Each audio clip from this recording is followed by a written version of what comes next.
Welcome back to Radio Free Freedonia, where I am adult supervision less tonight. My beautiful and lovely, wonderful co-host, Lady Styx, is under the weather, so she is not here, and she's usually my adult supervision. And so far, Mr. Pink isn't here, so we're, of course, making sure that pod people or the flu didn't get him. I do have the wonderful, always right, Matty. I have Sarah and Philip and Dire Sith Lord, who chose our last movie night, which was glorious and fucked up. It was fucked up. Gloriously You are fucked up. ever so welcome. Thank you. I liked it, but I do like trauma films, and it's not one, but I would have absolutely believed it was. So I think whoever made it loved trauma films. If you weren't there, you missed out. I believe Sarah is next month's, and we haven't picked January. Did we pick January's? Not officially. Who did we? What were we talking? We had somebody we were thinking about.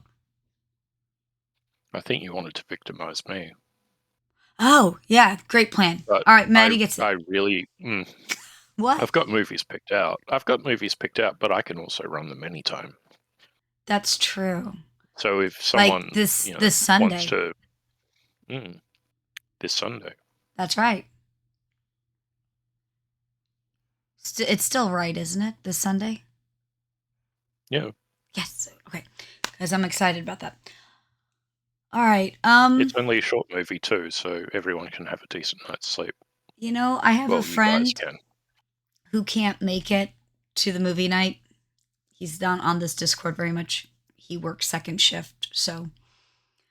But he sent me it's like a 45-minute, hour-long film.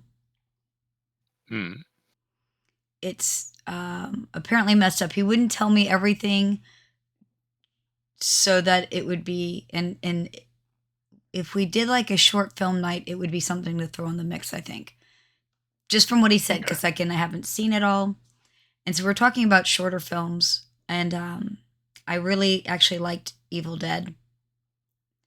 And that wasn't the first. Like, he made like 3 different attempts at it before, and one of them's like 45 minutes or so, and I think it was called Into the Woods.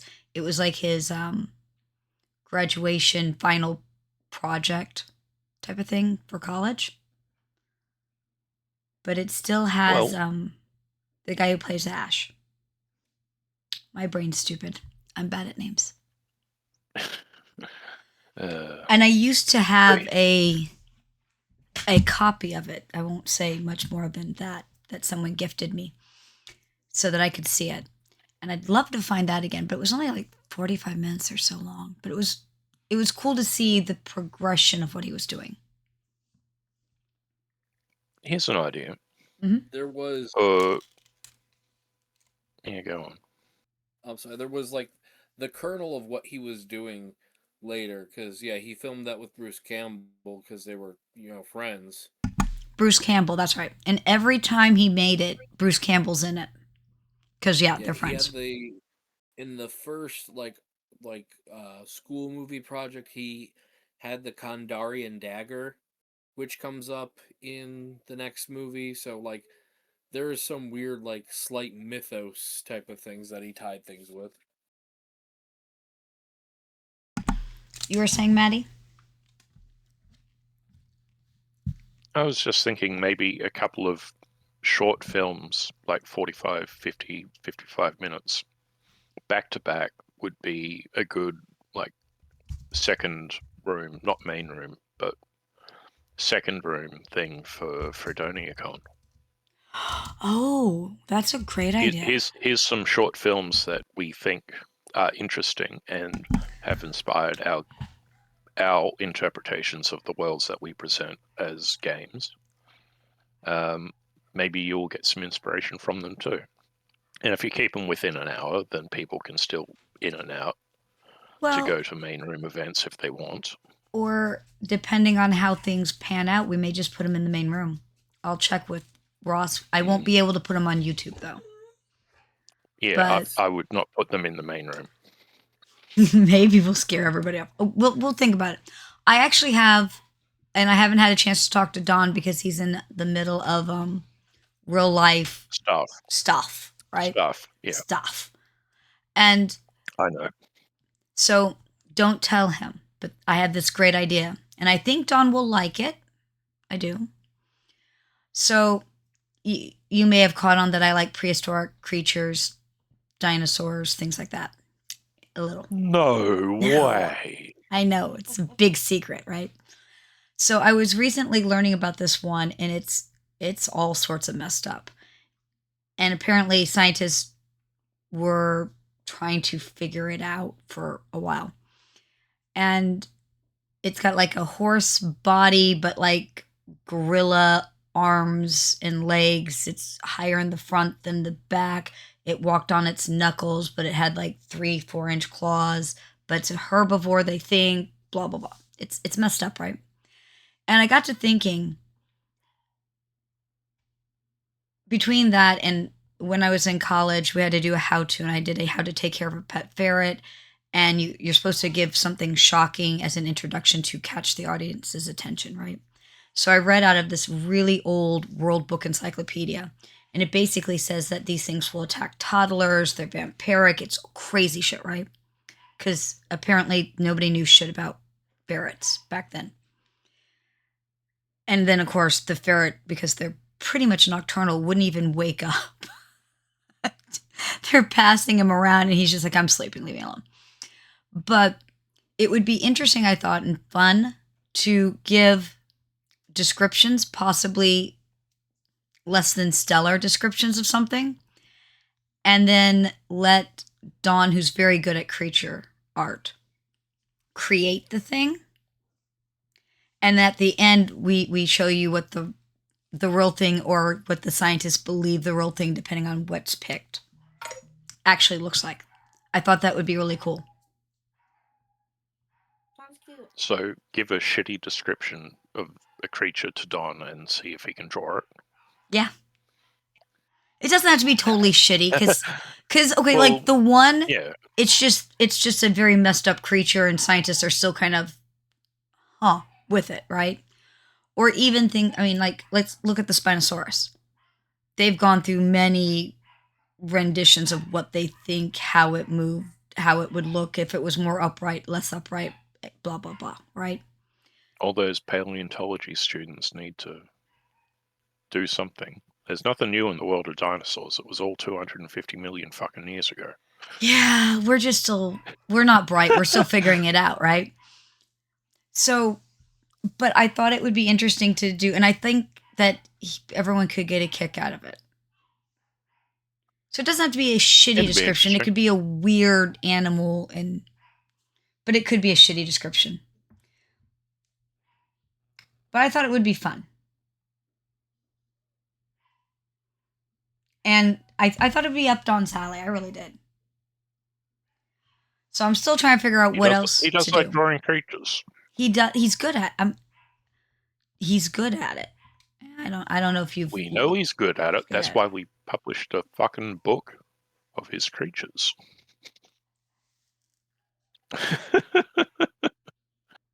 Right? I think so. I think there was a whole thing about that. I think there was. Yeah. It was in a Kickstarter, maybe.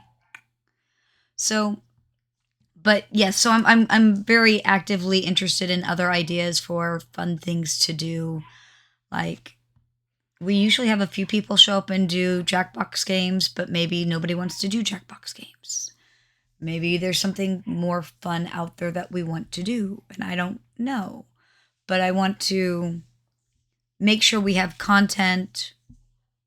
I know that I'll probably do the podcast at an earlier time on Saturday or Sunday afternoon, something, so that the international friends could join in easier, maybe. Plus, it would then fall into the weekend category. I think I need to talk to you guys all about, do we want to do 2 that week, or do we just want to skip Thursday and say everyone go to sleep and just do Sunday? Just do the one. I think so. I think it's going to be better. So, yay, Raw, working on that. But so if people have ideas, I'm welcome to them. Yeah, Philip, in the old days, there used to be a lot of conventions, at least in the Midwest, had 2 rooms. One that was solely anime and the other one that was movies. And the anime one would get weirder as the night progressed. If you wanted the Yep. really messed up shit, you go there at 2 in the morning. That's I worked at those conventions. I did Well, too. I have been everything except for 2 things at a convention. And they are the 2 things I will not be. I will not be the youth director. I even had one, it's a local one, who's like, but you have kids. Yeah. You run a homeschool group. I'm aware. You're perfect. Blame my husband. Right. And I'm like, no. See, I have those things. That's why I know I don't want to deal with the public's children. Like, go away. And if you go back far enough, like way back in the old days, it was in the beginning much smaller convention. And they actually had where you could drop off your kid to be kind of pseudo babysat for a little while. They had so many problems with assholes. And I meant assholes, and I really do. Who would drop their kid off and then not pick the kid up hours upon hours. They didn't leave food, they didn't leave diapers.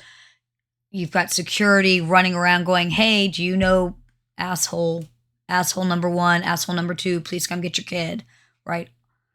And they would ditch out. And so then the convention's feeding and trying to figure out what to do with we don't have any diapers because, right? That they got rid of that for a long time. And then they tried to bring in a youth track. And I was like, nope. The other one is technically I will never be con-chair. I was close enough in most regards at one, but not technically the con-chair. I was what did we decide my title was going to be? I don't remember anymore. But basically, I did all of the work, but it wasn't my convention, and I didn't take care of the money. I just handled the stuff. Except the technical con-chair would occasionally come up with something stupid and not run it by me, and I'd be stuck with it, and I'd be very annoyed. Like, he had a friend, it was a first-year con, and he had a friend who's this big man, like, kind of, I don't want to say, because I don't think he's scary looking, but you know what I mean, like, right? And so he, of course, decided that was perfect for security, and I'm like, that is absolutely not what we want for security. And he's like, look at him. I'm like, exactly. He walks in and it escalates everything. That's not what you want for security at a convention. What you want at a convention is de-escalation. I don't want auto escalate. That's not helpful. So, but those are the 2 that I won't do. I don't want to be the person who's in charge of the money because it's stressful, and I don't want to be the person who has to deal with your children. I'll put up with mine. I understand that firearms solve most of these problems that you've alluded to. Shit kids, shoot them. Shit people, shoot them. Yeah, but that tends to put people you in complaining prison. About you. People complaining about misappropriating the convention funds, shoot them. Oh, that about killed. Hi, Mr. Pink. There you are, my official, unofficial co-host. Yeah, about misappropriating. Yeah, that was it. So the con originated under one lady, and I was her right hand for a little bit because people found her, let's say, intimidating and cranky. So they wouldn't want to go ask her about a problem. So it really felt like 75% of my job was being the person who took the problem to her because She kind of reminds me of my mom. And so, like, I understand grumpy old woman syndrome. That's fine. It's okay. Doesn't bother me. And the other 25% was, I can deal with that without bothering her. Cool. I'll go do that. Right. And I left for a while after I had kids as far as working the convention. And eventually she retired and this other person took over and they literally bankrupted the convention damn near. The convention had no money. They emptied out all the accounts in like a year and a half. They bought presents for each other and hotel rooms and restaurants and bar tabs and all sorts of shit. And basically had nothing to show. And the convention, in my opinion, went about this the wrong way. I'd have been public with it, and I'd have had the sons of bitches arrested. I would have. And I still think that that's what they should have done. But they thought that that would be bad PR, so they kind of swept it under the rug. New person. And then they tried to hide that there was financial trouble. And then the new person did really well, I thought, under the circumstance, other than still trying to hide the fact that the people should have been put in jail. Right? The guy who took over after that guy did even better, but then COVID hit and they'd had a rough year the year before. The convention was originally a gaming convention, and the very first year it was a one-day gaming. And then it was kind of a weekend gaming / drinking party convention. When I was younger, that was much more interesting, right? Then they were trying to clean up that image. And as part of that, they went to a venue that wasn't at a hotel. And I tried to warn them that the only conventions that do well that are not attached to the hotel are signature conventions where you have big names that people want to see. Otherwise, the problem is that they don't want to have a hotel and then have to get up, drive, find parking, pay for parking, whatever the hell, do the convention, get tired, have to drive back to the hotel. Oh, you forgot something. Who's driving back to the hotel because whatever was forgotten or the kid? People don't want to do that. If it's a big enough name, you'll get people who will be willing to do that because they care about meeting whoever the hell, A-lister, right? And they're like, oh no, we've got a name. And it was, I'm sure you guys saw Firefly. And she was really cute, but the I guess she'd be definitely a young lady, middle-aged lady now, who was the mechanic. I told you I'm horrible with names. What? Yeah, I know what you're talking about. Yeah. Jewel State. Yes, thank you. She's still quite attractive for someone who's. I think she's pretty. That's the problem is that after Firefly, she didn't really do anything for quite a while. So, and they didn't get her until about like 10 years after Firefly, 15 years. She's not an A-lister, and that was their biggest name. It's not enough for people to go. She was never an A-lister. She was a Canadian. That's mean. But also she did Stargate, which I know you haven't seen. But. Yeah. But I don't remember if that was before or well after. So it was years after. Yeah, I think it was like 2006 or 2007. That was like 3 or 4. That was even after Serenity. Yeah. So, but it was the convention. I think the year that she went was 10 years after that. She did a bunch of weird little like shows. I think she was not enough to be a big enough draw. I'm just trying to remember what she was in. Like I think it was Space Cases. Mm-hmm. Oh, that was a weird show. And that's not to be a knock to her as an actress, or she seems nice. She's definitely still pretty. No, that's not the problem. It's bashing the Canadian film industry as it was.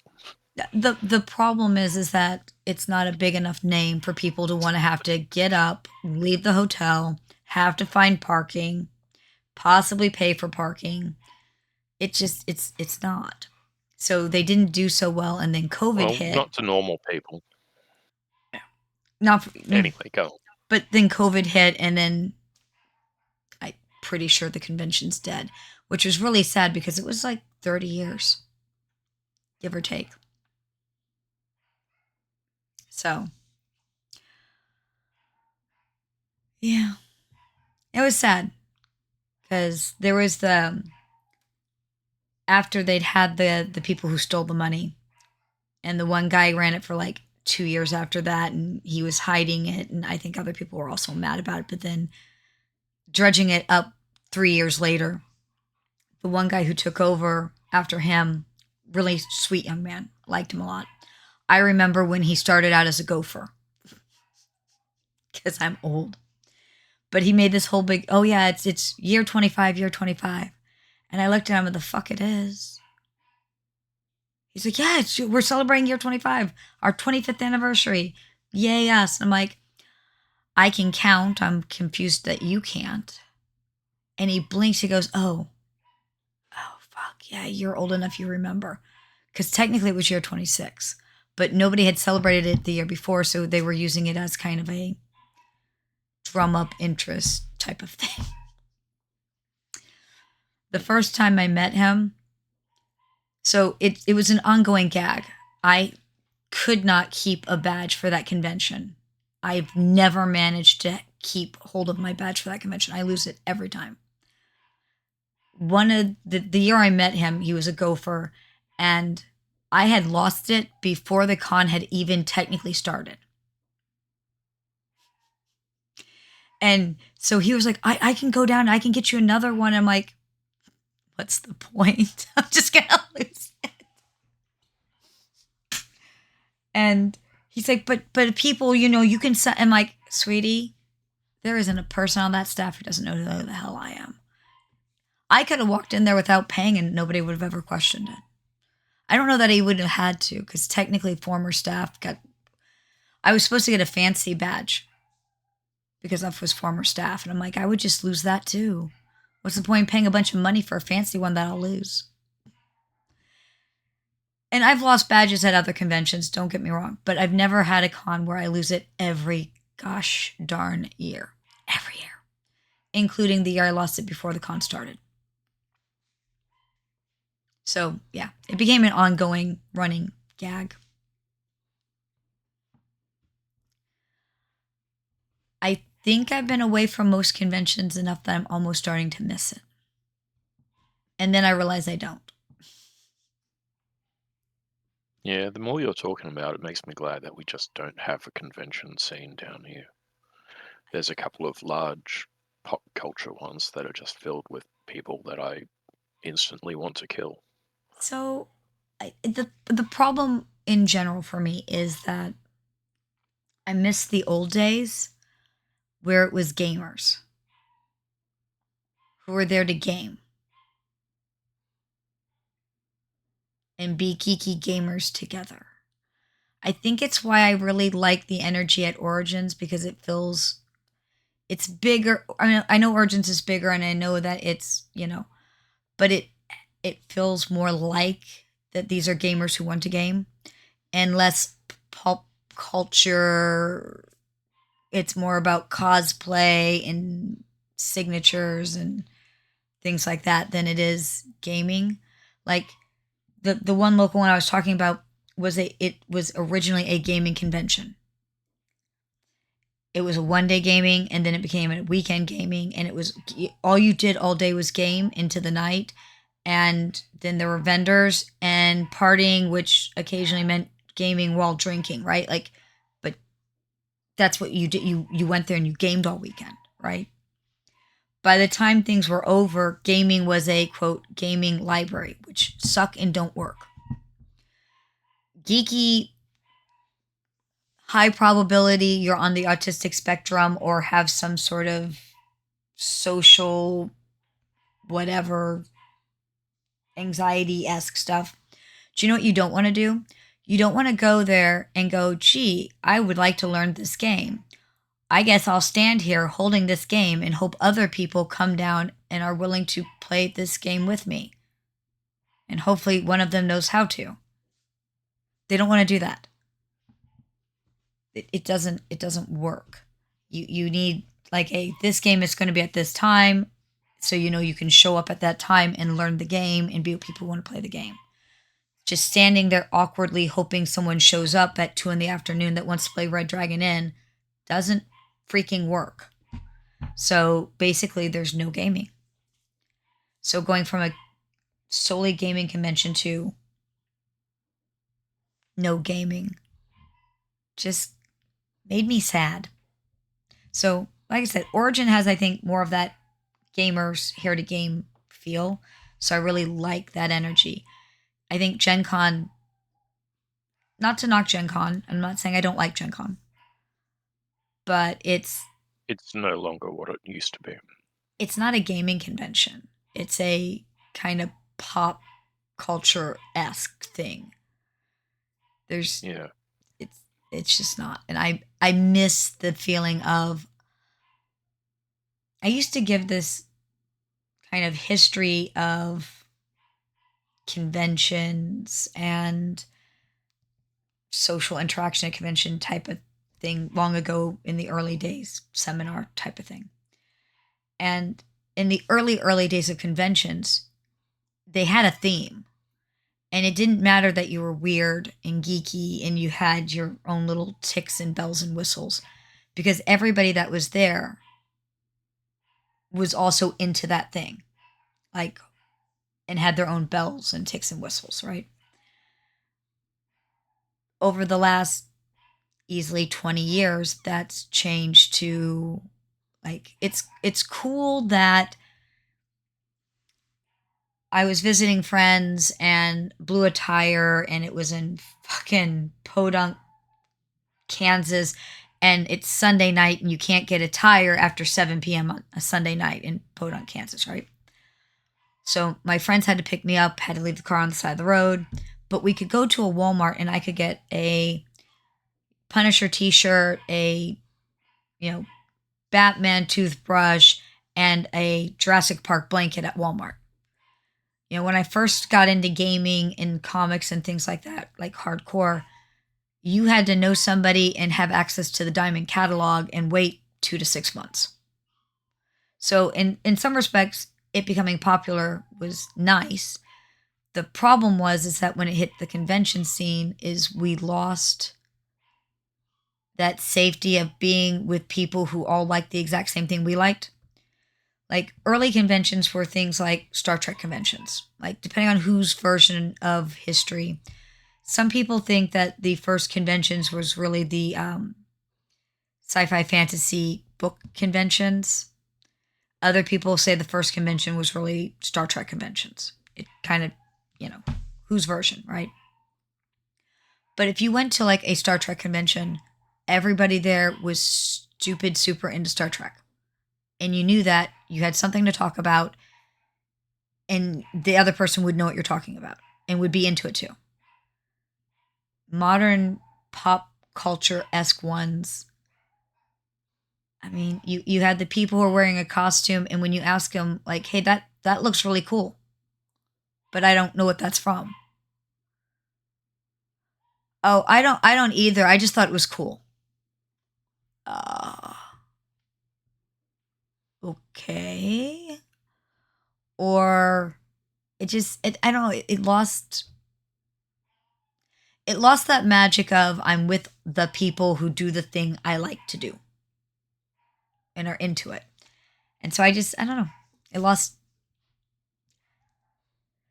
something about it becoming so popular that everybody's there and everybody's like totally into it. But what part are you into it? You've never played at a game. You don't own any of the books. You don't even know what character you're dressed up as.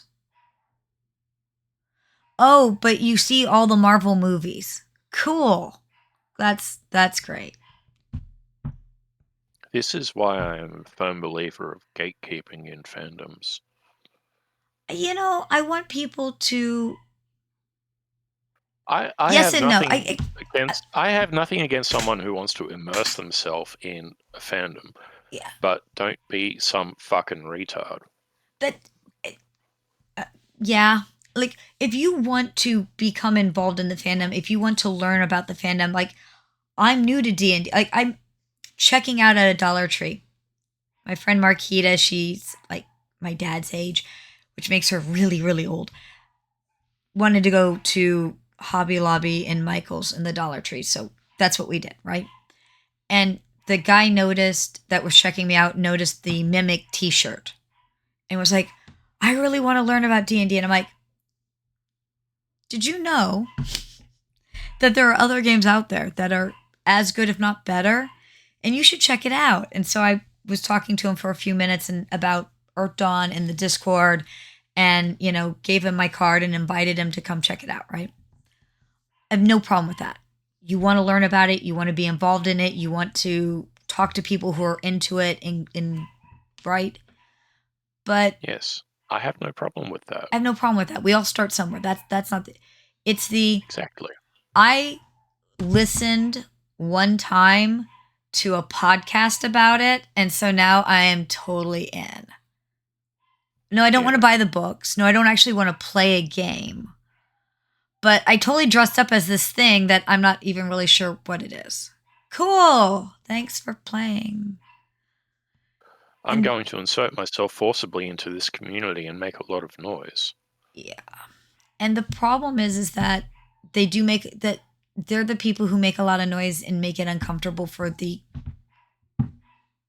true fans. Yeah. Yeah. They out themselves, but that doesn't mean that they don't. Being outed doesn't make it okay. And this is unfortunately going to sound like I'm picking on women, but women are not the only ones who do this type of shit, okay? Just know that. Right absolutely. I absolutely agree. But I have worked security at conventions and had young, usually very attractive, barely legal 18-22 range girls, young ladies. Okay, for example,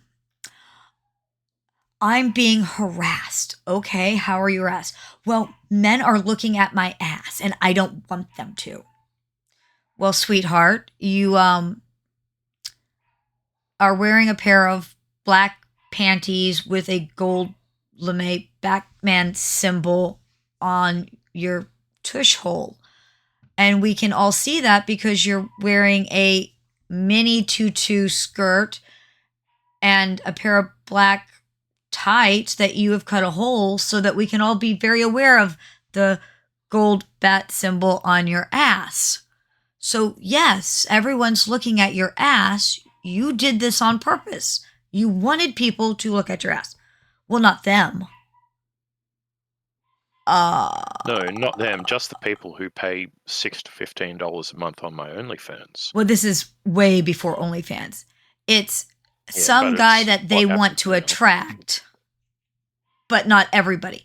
Well, if you don't want everybody looking, then maybe we don't cut a hole in our tights to show off the gold shiny bat symbol on our freaking underwear.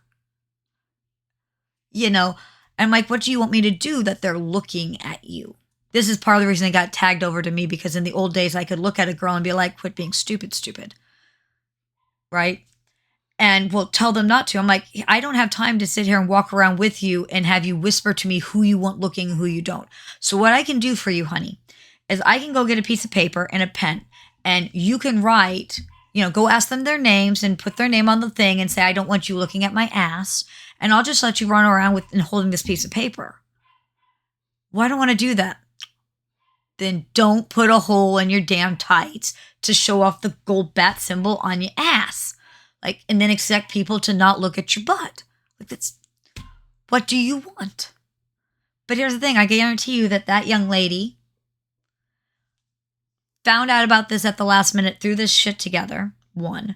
2, let's be really honest, is probably never read a Batman comic, let alone a fan. Might have seen a snippet of a movie on TV once. Right. And the thing is, it's like, why are you here? They just, honestly, that's what they want is attention. They went there for attention. And the problem is that, okay, here's a prime example of a problem, okay? Remember I said, especially for gaming conventions, but other fandoms have this too. Gamers like it, lump it, but I'm pretty sure if you took a true survey, you would find that a good portion of them are somewhere on the autistic spectrum or social anxiety-esque things, right? There was a young man at one convention who was doing security. Oh, let's start over. There's a young guy at this one convention. He came every year. Very quiet, very tall. Very, very, very obviously Asperger's, what used to be Asperger's, right? If you spent 5 minutes with him, you'd have caught on. Okay? He got the guts to talk to this young lady one year. Okay. Now, don't understand, this isn't like he's like 40, 50 talking to the 18-year-old. He's low, mid-20s talking to the 18 to 22-year-old, within a few years, right? She goes to some young guy on security and goes, that man's harassing me, blah, blah, blah. He kept staring at my tits, blah, blah, blah, blah, blah. Well, the young guy on security chest thumped, dun, dun, dun, because he's going to go look good in front of the cutesy girl. And he, before anybody else knew what had happened, before he had talked to anybody else, went and started to give the riot act to this guy. Too little, too late, before people were like, wait, who? What? Fuck. By the time I quit the con circuit, I hadn't seen him at a con again. So the problem is a good portion of autistic people look down because we don't do eye contact well. So she assumed that meant that he was looking at her tits because he's tall and he's looking down. Young guy didn't know him, didn't check with anybody else. So this girl basically ruined conventions for somebody who actually gamed and played at the convention. Ask me if she played at any table that entire convention. Big secret. No. Didn't even know what character class meant. Nothing.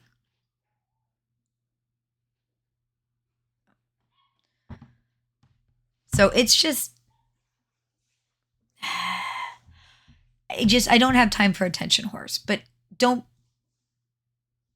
think it's only women. Trust me, there's... Oh, believe me, I know it's not only just women.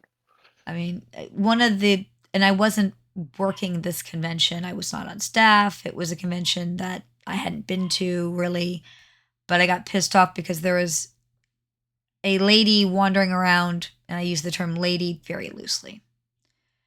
She was a female person who was running around kilt checking people. If a guy had done that, there would have been an uproar. She should have been fucking booted. Absolutely. But the guys, and I went to security. I'm like, hi, this needs to be stopped. Assault. It's a sexual assault. It should have been fucking stopped. And literally the security at that convention. Well, no, here's the thing. What they said was that none of the guys had put in a complaint. So me telling them that it was a problem they didn't give a shit, basically. And the problem is that most guys will not, especially, 25, 35 years ago, 30-ish years ago, most guys wouldn't complain. That didn't mean they were comfortable with it. It didn't mean that they were okay with it. They just didn't complain about it. It didn't make it okay. If a guy had done that to young ladies, it would have been an uproar, should have been the same uproar. She should have been fucking booted. I did not go back to that con after that, because if that's how you're going to treat people, you can go fuck right off.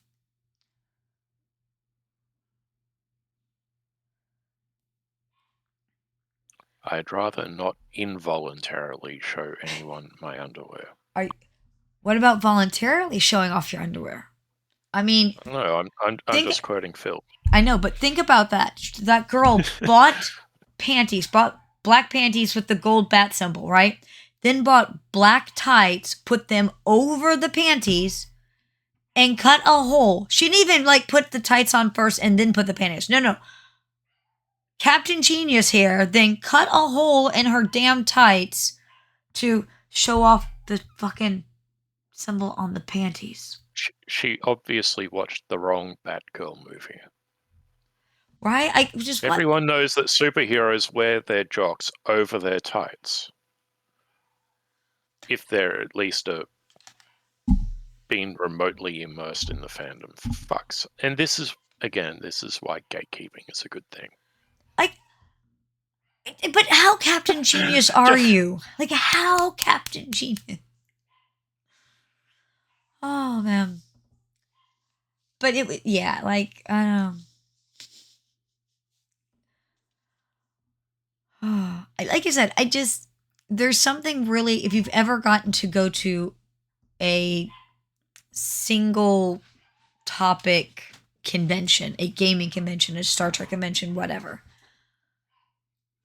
I think you can understand what I mean when I talk about, like, there really was like a joy in being around a bunch of people who like your thing. Yeah.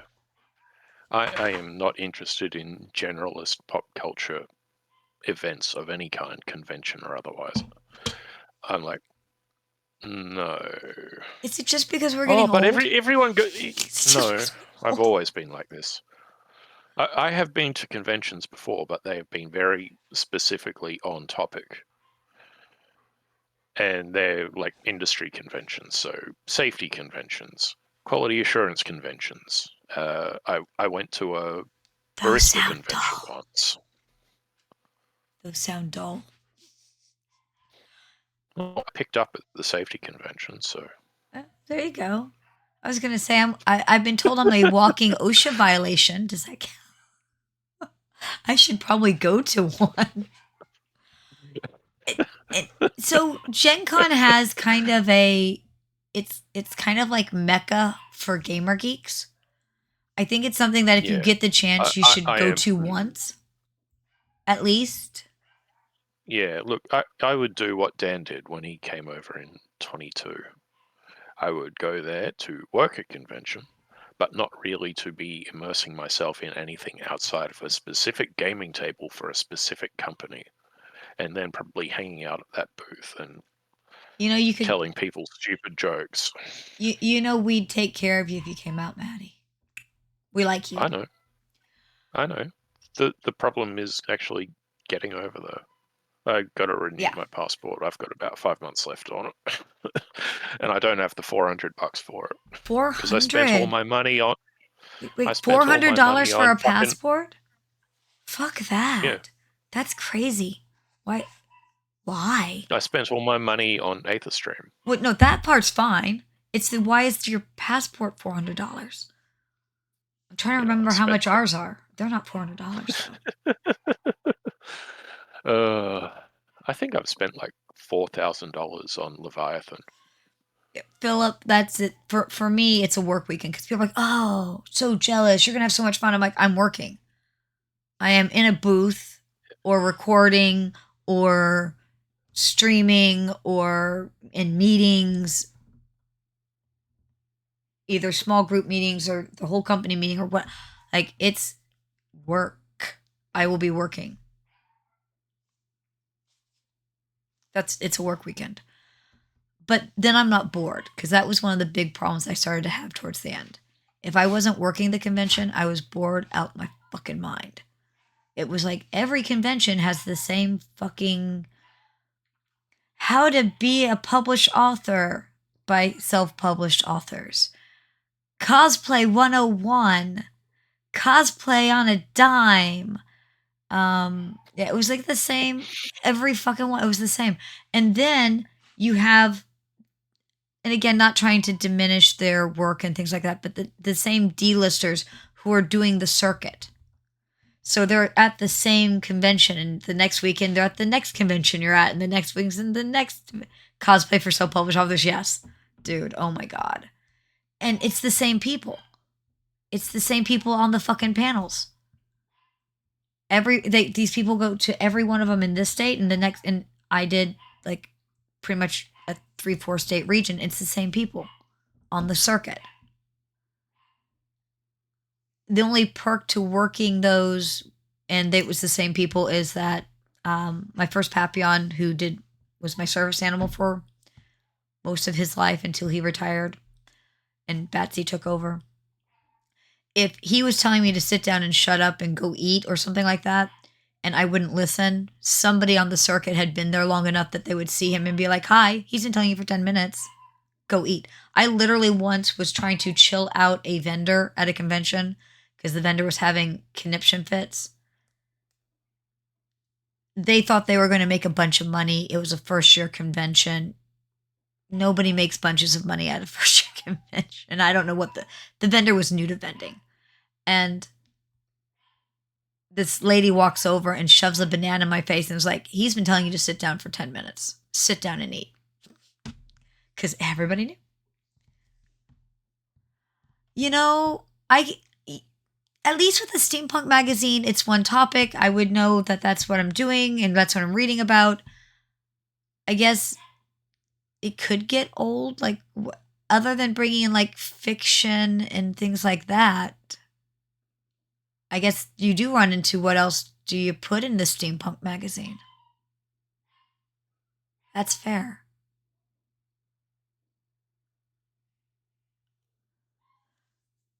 Well, but I mean, don't they? I mean, I would think that there are people like what new steampunk games are coming out, what new steampunk music is coming out. Because I remember there was one, because I worked a steampunk convention. It was something, Steam Powered Drafts, something like that was the name. They were good. I thought they were adorable. They had a concert, but the con staff that was there was not well organized, and I didn't get to see the concert because I ended up having to do a whole lot of outside security and dealing with drunks. Yay, drunks. For the Steampunk magazine, it was writing about different people, like different artists, musicians, and or other forms of art. Yeah. It was constantly going to the conventions, but my problem with the conventions is the same amount of people doing Damn near the same thing. Yeah. I mean, yes, but how? I mean, what, the artist put out a new album every year or two at best? Yeah, but like even the con goers, they were all the same con goers. Yeah. Yeah. And that's my issue with it, is just there was no new blood, and when there's finally new blood, or you bring new blood in, it kind of felt like they were still outsiders. And when I left and came back for a little bit just to check it out, I felt like an outsider. Yeah, it's very clicky. So, oh, sorry. Can you hear me? Hold on one second. Yeah. Okay. So I think you can all. Okay, so I think in some respects, Erton has a similar problem. Don't throw rocks, because we know I love it. It feels a lot of times like we're talking to the same people, and it's all the same people who are buying the games, who are playing the games, and it feels so hard to get new blood in. And then the problem with Erton fairly specifically is that if new blood shows up, I think it gets discouraging to, there's like 35, almost 35 years of lore. I think that could feel very cliquish, that you don't know and they all know type of thing.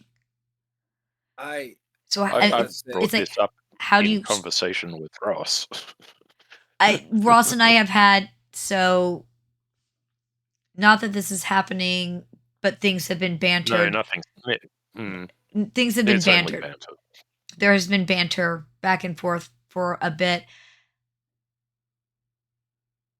Are we helping or hindering by continuing? Like, in some respects, I love the fact that it has such a rich lore and so much lore. But at the same time, how do we get new people involved if they all feel like it's a huge clique? Many episodes.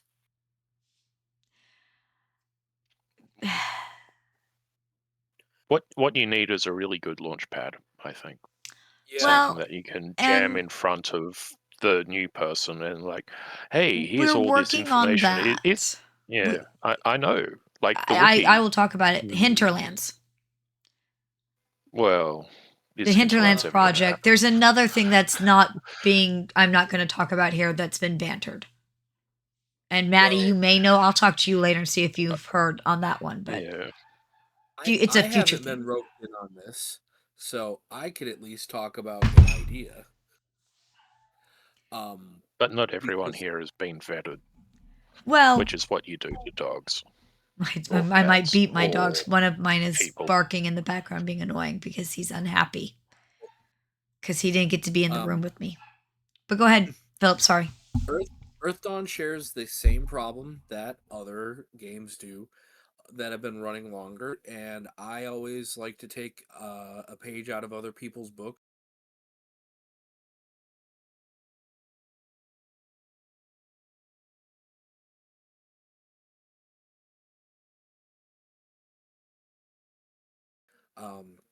Pendragon, Call of Cthulhu, all those have a lot of history.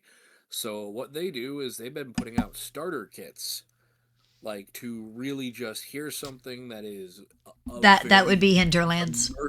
immerse you in the feel, so that you're like, oh, this is what a character would be like. This is what this and this is. Yeah. Here's like a couple little books, a couple of adventures, whatever odds and ends, and give people a real, like, honest feel for Earth. Hinterlands. I don't know what you're talking about. Hinterlands is a project that's been being worked on in the background for a bit that will be basically exactly that. Hinterlands in Earth Dawn is an area that doesn't have a lot of anything written about it, so it's kind of an open play area that we can do whatever we want with. And So it's being written. It's probably half, 2/3 of the way through, but it will have a GM section, adventures, a player section. It'll be a box set, so there's other surprises to go into it that I'm not going to totally go into here because we could change our mind on what all that looks like. And it will have pre-done character sheets, and I think we're doing 6 or 7 character types that already have. So if you don't want to have to try to figure out the entire how do I level my character, it'll have like a first, second circle, third circle progression. I would say done for you. To really give people a taste, try and make an adventure that takes them all the way up to the beginning of Journeyman. Like I said, I think we're doing either third or fourth circle. So yeah, that's how I understand Hinterlands from what's been publicly described. It's introductory adventuring area. It's like Elwyn Forest and fucking World of Warcraft. Yeah. Oh, like I said, going to third or fourth circle, I think should be good. I would love to help out with that because that is, I collect those things because that is, I feel, the best way to see if I want to buy into an RPG. Well, this one's being done, so Alan Farr's doing the writing for the most part of this. I don't know that there'll be any additional writers. I don't know yet.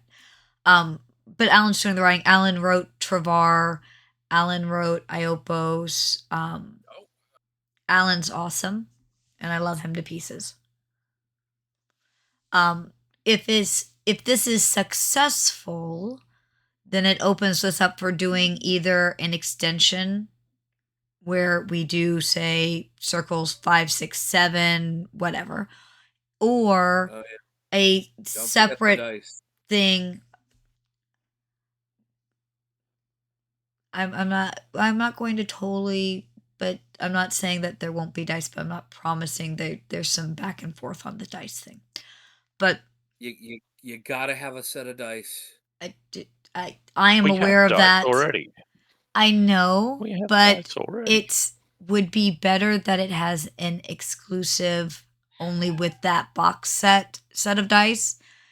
And so there's discussions and some strong arming right now that I'm doing with Ross. Every good box set has an exclusive to that box set. I know. Set of dice. I know. I'm aware.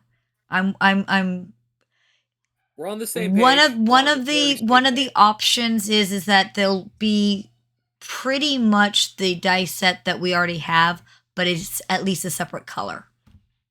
Also, So those cardboard there's some cutout talk. standees are actually still pretty cool. Like what The they ones did, that we're talking about are the Matty, do you know if they're I don't want to say plastic because that's not quite right. But I don't think acrylics, they're resin. They're sorry? acrylic standees. I think that's it. Ooh, those are nice. So, but I'm not making promises about. I'm not making promises, but yeah, if it goes over well, then the idea would be to do a second one that's similar as a different introduction point or a continuation of. Nice. So, and when we get to that point, then there's discussions of do we want to talk to Alan and see if he's free? If, I love you, Sarah. If you're, Love you too. if you're for, because Lady Styx isn't here to read it. Sarah said that if we needed a guinea pig, she'd be happy to help. I love you. Thank you, Sarah. That's how you get roped into things. Just saying that because Yes. that's how I got roped into things. You say something like that, and all of a sudden you're like, "Why am I sitting in this booth for 7 hours?" Ideas, so. Yeah. Or wait, why the fuck am I why am I reading Andi's emails so that she doesn't have to? This is how you get roped into stuff. I'm just saying. That's funny. Why am I helping proofread a game? Why are you helping proofreading? I'm just telling you. She has to go through all this. Like, she's my muse, so she has to go through all the stuff that I do freelancing anyway. We should So NDA it would be you. like you're cheating on. It's like you're cheating on Phil at that point. I thought people assumed that like your spouse was under the NDA. I feel like that's true too, but I think legally, technically, it's not. But I feel like it is. I don't. It absolutely is not. Like, just as a real life example, Jill Biden didn't have a security clearance while she was in the White House. But here's the thing. I don't believe that you should have secrets. I don't think that people should have. No, legally speaking, no. Legally speaking, they didn't happen. But for these purposes, I don't think that like you should have secrets from your spouse, and I would never ask people to really keep secrets from their spouse. So This is one of the wonderful things that I was talking about with my girlfriend just last night, actually. That legally you can't tell her, and you go ha ha ha. Don't do that, Matty. No. It wasn't like that. It's like we're being open and honest and transparent with each other, and then you might say, "Well, I wish I didn't know that." I'll be right back. So I have a very bad tendency to be very straightforward and honest about everything, and I don't typically have secrets as a whole, right? But I have learned that I look at people sometimes and go, "Do you actually want me to answer that? Because I'm not sure you do." Or be sure you want me to answer that. Because sometimes people ask questions they don't really actually want answers to.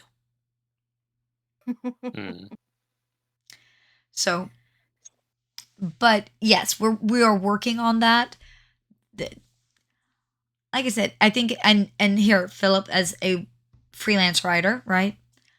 I think that it's even intimidating for freelance writers because you might feel like, oh, I have to know all of it. And I hope that we're pretty warm and welcoming and that we try not to make it scary. But I think that spouses can't be compelled to testify against the other spouse. That is true, dire Sith Lord. I mean, I could in your country. In our country. Sorry, what was that, Sarah? I said I could testify against him if I want. That's true, but you can't be made to. You can do it if you feel like it, but you can't be made to. But Philip, and yes, he says you guys are welcoming. But Phil, do you feel like we try to make it not as scary that there's so much background? He actually feels like everything's very comfortable. At the moment, I have to talk for him because he had to step away to grab his mom's sunglasses because his mom lost them. Oh, that's a thing. Yeah. Number 1 rule, don't piss off your spouse. Number 2 rule, probably don't piss off your parents. They birthed you, they'll take you out. Does that Ooh. extend to mother-in-laws? It depends on the mother-in-law, but I'm told that they're scarier than the mothers often. This is the case for my girlfriend. See? Brad said, sometimes the only thing more dangerous than a question is an answer. Rule of acquisition 208. Very good. It's true, though. I have that book somewhere. I love the Ferengi. The novel or the book with all of the actual rules in it? Hey, The Matty. book, yeah. Matty. Dire Sith Yeah. Lord said a fan-driven deep dive lore podcast might help. Have you ever heard of one of those, Matty? It depends on what kind of quantity of fan you count Josh as, because I would count Josh as super fan. He kind of is. He kind of is. It's kind of like part of the reason that I GM the 1879 live play was to help people feel more comfortable with the world setting. You could go and There's listen. a reason. Yeah, go ahead. Yeah. I was going to say there's a reason why I subtitled Radio Free Earth Dawn as the Novice Tier 4th Edition Earth Dawn AP. Novice tier, like it's for beginners. We spent time explaining rules and talking about it, and not just telling the story, but teaching the game as well.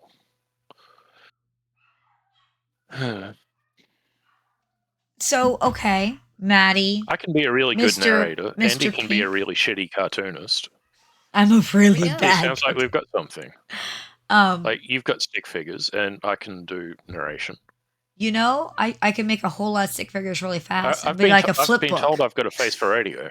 I'm gonna go back to the Well- radio DJ. Okay, one of the things that I have wanted forever, and Brad keeps wanting to put off because he wants to wait until he has his new character sheets and things like that, and getting anybody on the 2 years Earth Dawn and team counting. to commit to the time. I've always wanted to do Andy's going to pretend she doesn't know anything about the game, and you from the team, you Brad, are going to walk me through making a character sheet so that we could put that up on YouTube and we could help direct people to ta-da. Right? Didn't you actually do this like 2 Freedonia cons ago with I 1879? I did with and then 1879. not post it? Oh no, that was one of the files. So we did Yeah, it none of the with ones from 2 years ago really got up, which is unfortunate because Ross showed The- off some really cool stuff. so what happened that one is for some reason that they said they were recording and then they didn't really record. I don't know if it was what happened. Because like last Yeah. year's, I was actually pretty good about putting them up like the week after, I think. A lot of them went up, if not all of them. And like I'm way behind on that, and I will double check and see. But I'm thinking it was like 3 years ago that they didn't record. But it's been very hard to get anybody to commit the time to it. But I still think it would be a very, very good idea. Oh, absolutely. Especially with 1879, where character creation in the book is, Well, doesn't actually work. it doesn't work, and leveling doesn't work, and that's why we have errata, and that's why Brad wants to fix some stuff, and I think that's why he keeps pushing it back Yeah, I get because he wants to fix stuff. And I actually agree with the fixing and all of that. Oh, absolutely. It needs to be fixed. It does, but the idea was to make it less scary because, Well, it's not really any worse at its heart. You're right. Because I was the internet here and it wouldn't do both and we were having trouble, and then I started recording it on my end, then it's just a matter of me posting, and most of them, there was a few that corrupted, but not all of them. It's always technology. And usually where I am, it's an internet fail somehow. Plus, you have gremlins. I have gremlins, and I touch things, and that fucks all of it up. Because I am that human who should not touch the technologies, and still a walking OSHA violation. Why are we doing this again? And you're hosting it. Who made you social media person? Oh, that. Do you know how that happened? Do you know how that happened, Matty? I can guess. I've probably heard the story. Basically, they sat there, and I have more people on Facebook than pretty much anybody in the company, but because I did the convention circles, right? So I know all these people from conventions and shit like that. And back then it was Twitter, now X. I had, give or take, 2,000, 3,000 followers, whereas the company had 500. So obviously I know about social media. And I'm like, oh, the fuck I do. So And that's how it got stuck. Pope. Sorry? The same way they elect the Pope. Yeah. Except for nobody checked to see if I had a penis. I promise you, no one made me sit in a chair and check. That did not happen. They stopped doing that. You think? Actually, I don't know if they did. They might not have. I don't think they did. They just don't talk about it. But after that one incident, they're pretty big on checking. Francis. Long ago, when the Earth was green, and there may have been a female pope. You know, stuff like that. Remember? Pope Joan is completely apocryphal. So absolutely, completely apocryphal. This computer that I had put together, Pope Francis should have been apocryphal. has a 20 terabyte hard drive on it, and I have an external 8 terabyte. So yeah, I have space. It's usually, for me, it's the internet. But Brad would probably be better than me.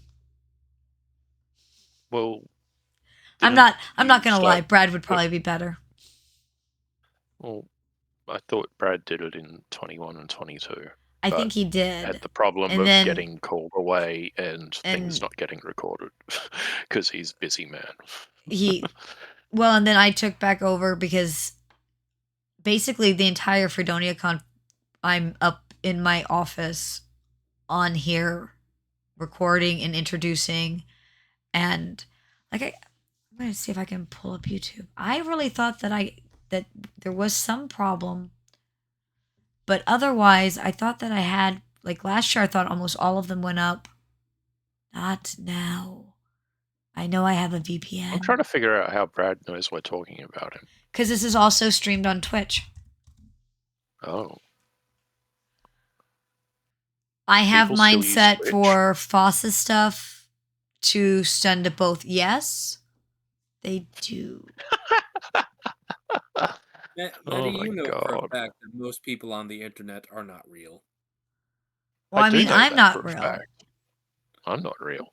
The dead internet. Oh my gosh. I have to take this off it. Well, you're going to have to cancel because I can't put this on here, because if there's a magic pin, it can't be on the streaming part. It's a silly machine. How are we sending me the magic pin?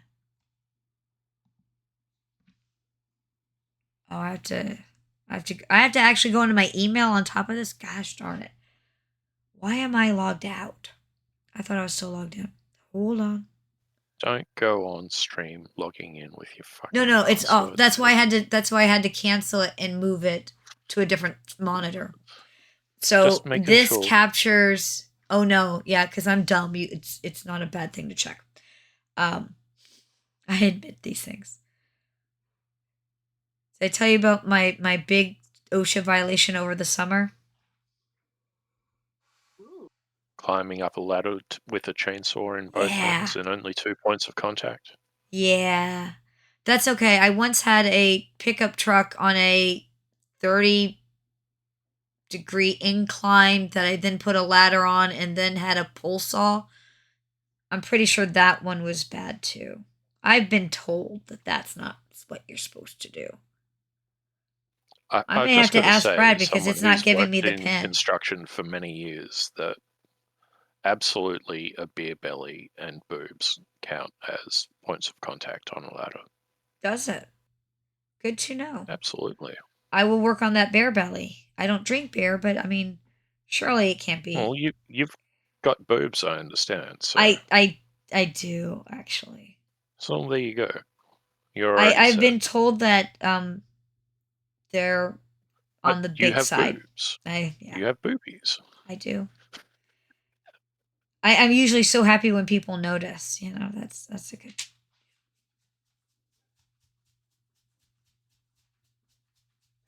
I'm just glad that yours are bigger than mine. You know,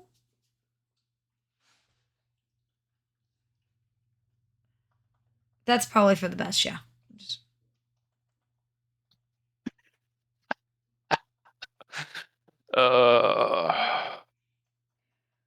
So I am messaging Brad that I am apparently not on that. I moved some of the email stuff so that goes to Lady Styx, so that it's not cluttering up my inbox, so that I might actually see the stuff that I'm actually supposed to go in there and look at. And now apparently I'm not getting that, and so it's not giving me the pin. So I may have to go about this in another way. Oh, wait, hold on. Let's see if it takes that. It's a pin I'm supposed to already know. It is. It is a pin I already know. Never mind.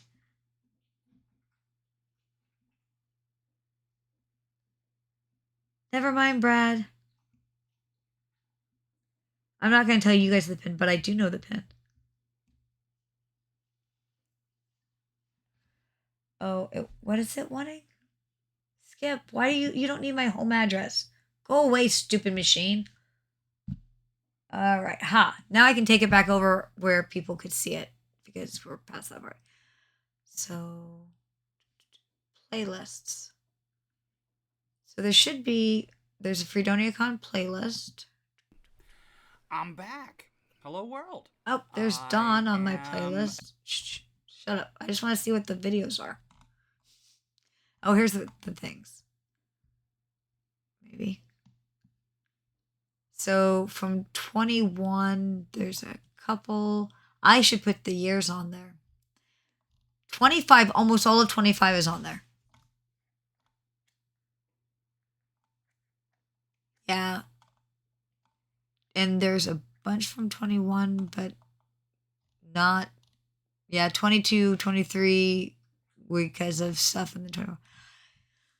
I wonder if I have any of those. I'm going to go look and see because I need to start putting these up too because I'm way behind on this.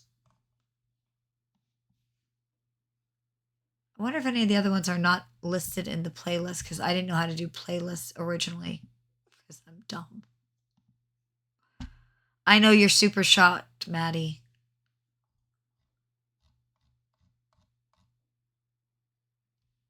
Yeah, we have 173 videos on this thing.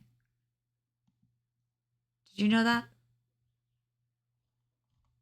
I did know that because I've watched most of them at some point or another. I'm like the only person who ever gives a like reaction to them. I appreciate that. I mean, I really actually do because that's one of the biggest things is getting anybody to notice it at all.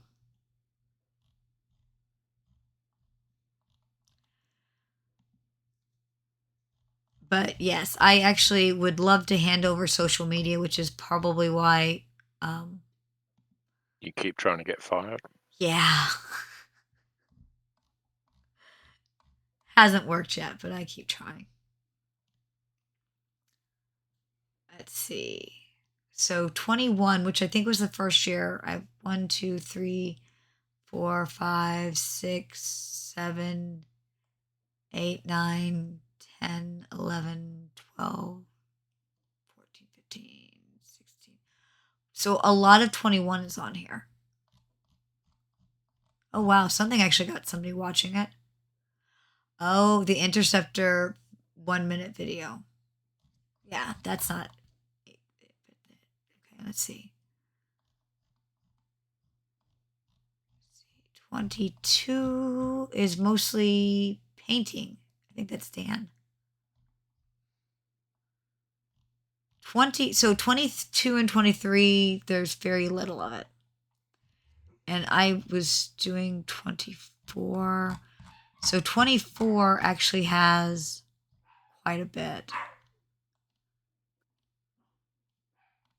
F24, 1, 2, because the artwork, oh my gosh, the artwork was great fun. 1, 2, 3, 4, 5, 7, 8, 9, 10, 11, 12.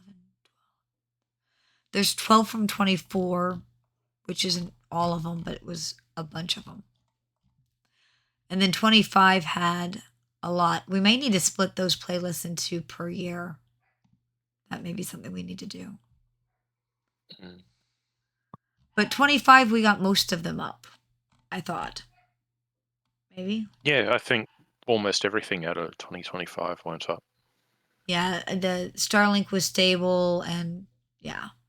So, but I think we still need to decide, like, I would like to see some fresh stuff this year. And I just don't know what people want, what people would be of interest, how to, make Brad and everybody else actually do it.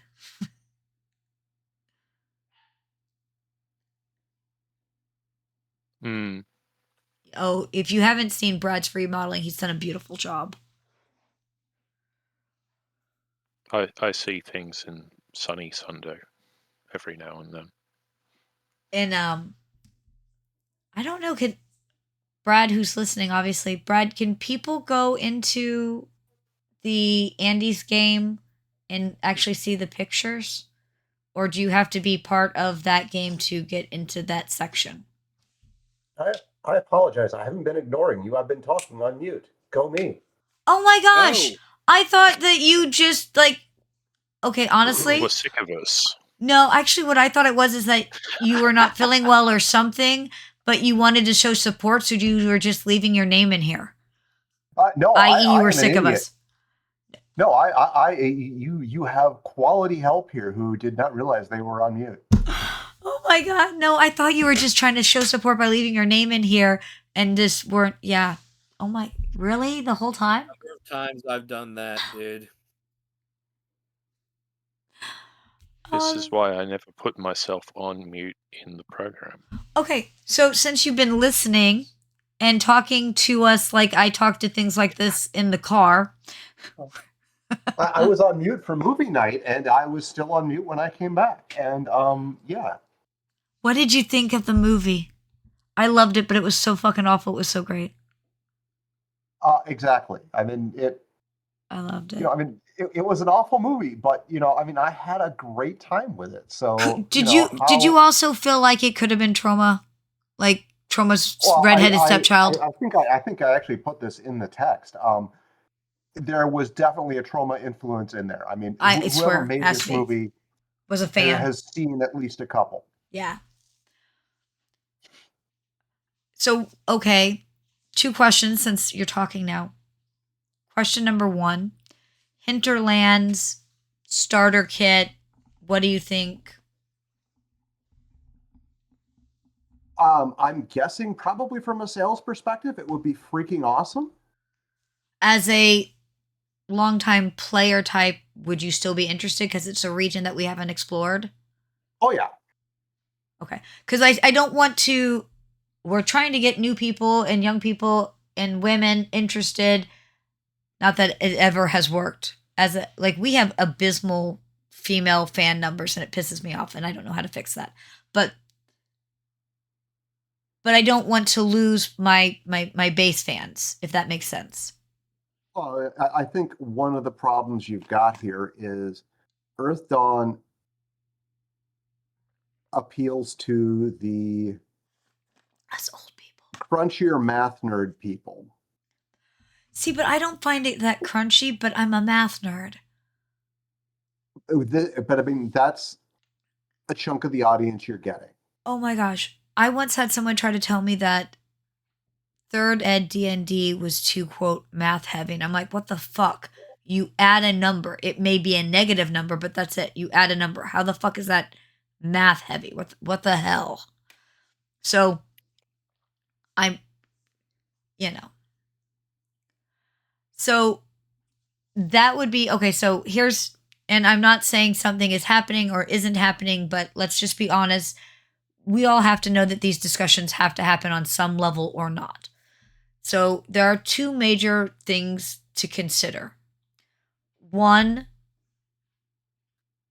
starting kind of new and not having so much lore that it's a scary jump, and or two, a more modern take on the rules.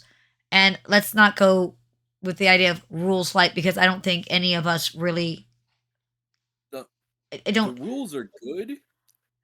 It's just how they're served to the reader. well, again, and I think that modernly that would be easier fixed with videos than it is with really rule changes, because modern people seem to want to watch a video or something where it explains it and they can go, oh, okay, cool, I got it. The best introduction to rules, and I will bring up RuneQuest again, was a solo choose your own adventure style thing that introduced each of the rules and each of the situations as they came up. And by the end of that, I knew how to play the game. I don't, And that is not an easy game. no, but I don't know that that's, like I said, I feel like modernly,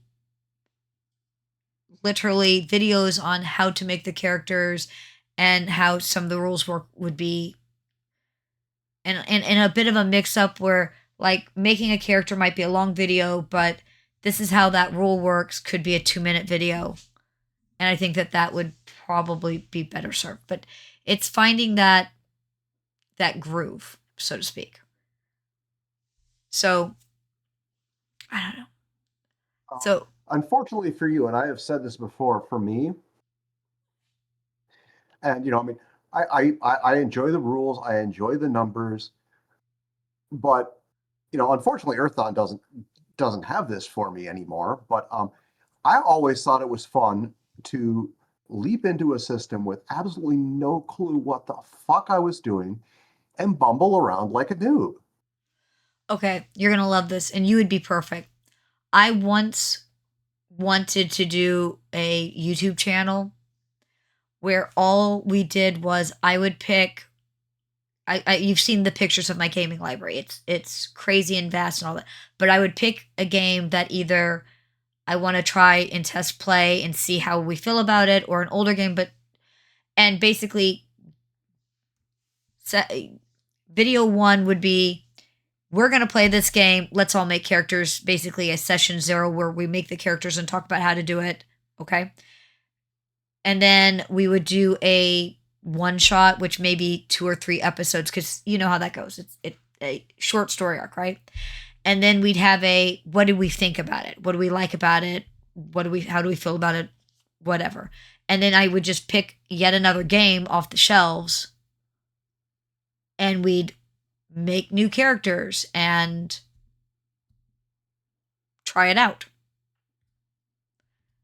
And then just say what we like, what we don't like. But it would be so nice, and it would be, I think, of value to the gaming community because of problems with younger people who started on the D20 system and are afraid to try something other than. See, I didn't start on the D20 system. I don't hate the D20 system, but I didn't start there, and I've gotten very tired of people being stuck there.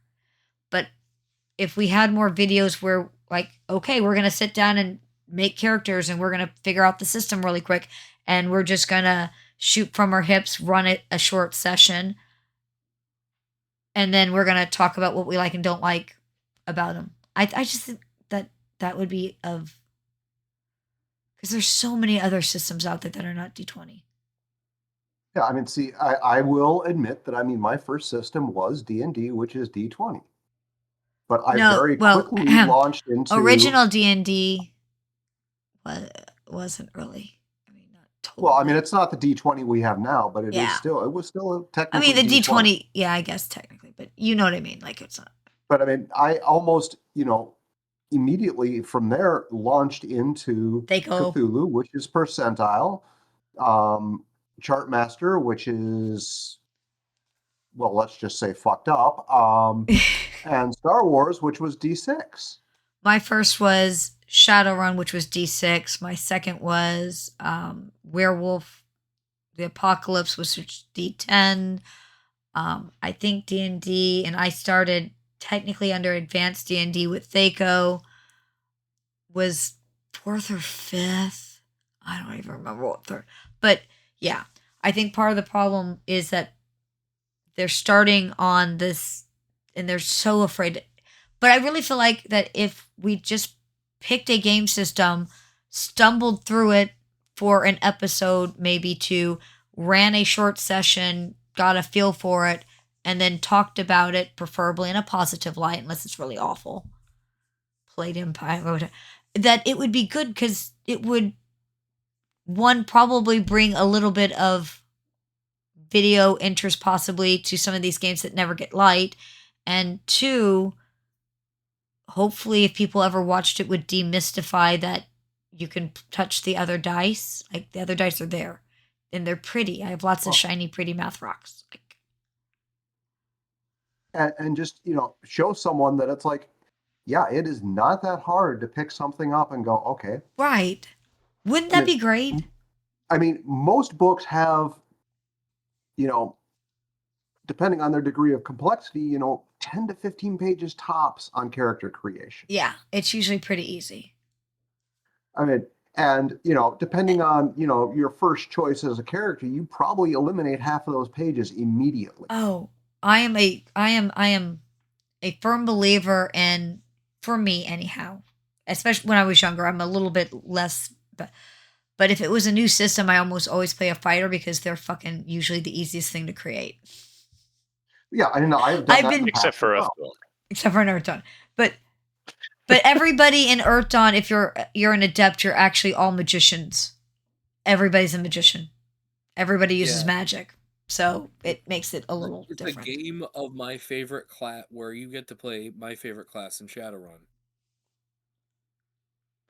Except for blasted up the power. So here was the drawback to me doing this, right? It would be best if whatever book I pick, whatever game I pick, the group picks, whatever, right? We pick, that everybody at least has the core book so that they could kind of flip through and have a general, right?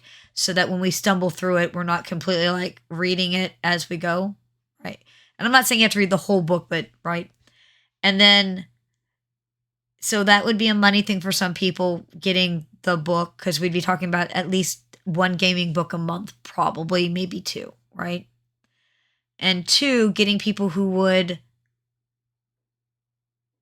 commit to looking over a rule set, being ready to try to struggle through a character, short run, have opinions, and helping pick the next book.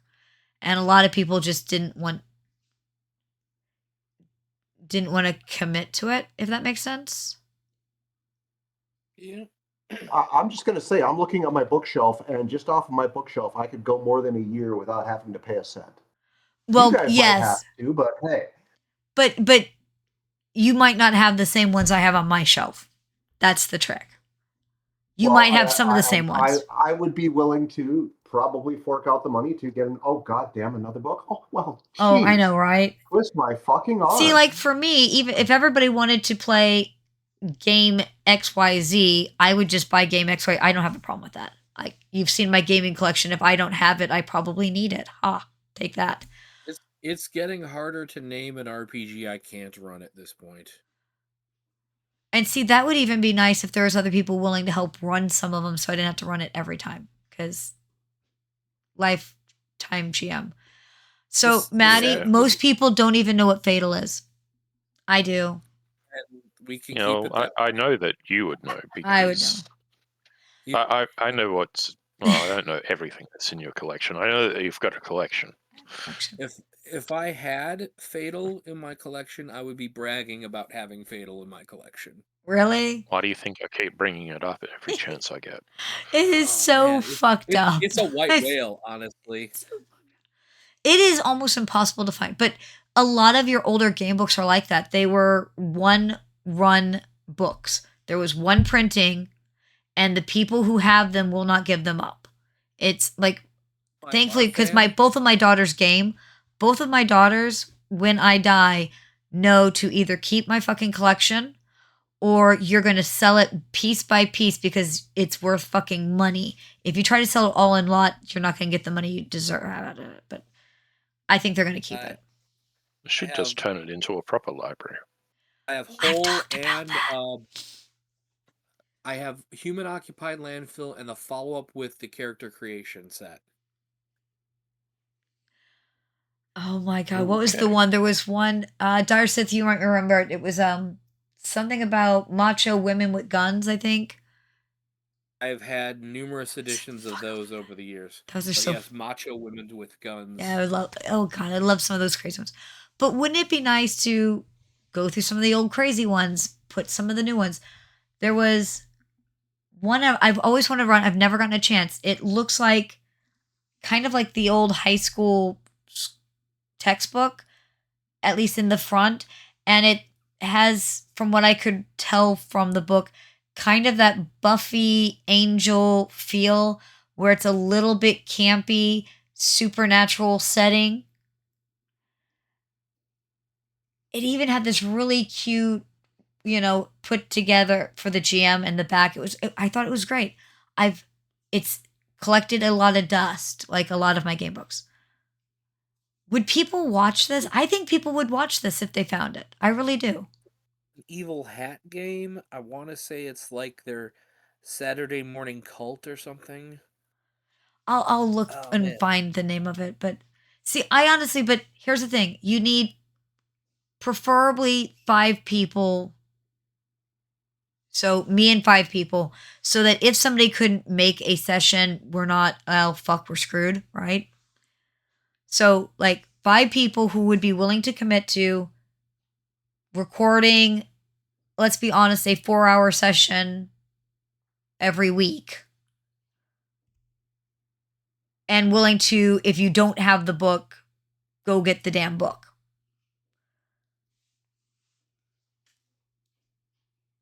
Yeah. Which you would think isn't that hard to do, and then you realize it is. Trust me. Yeah, it is. Like, if you resort to piracy, that's one thing, but that's not supporting anyone.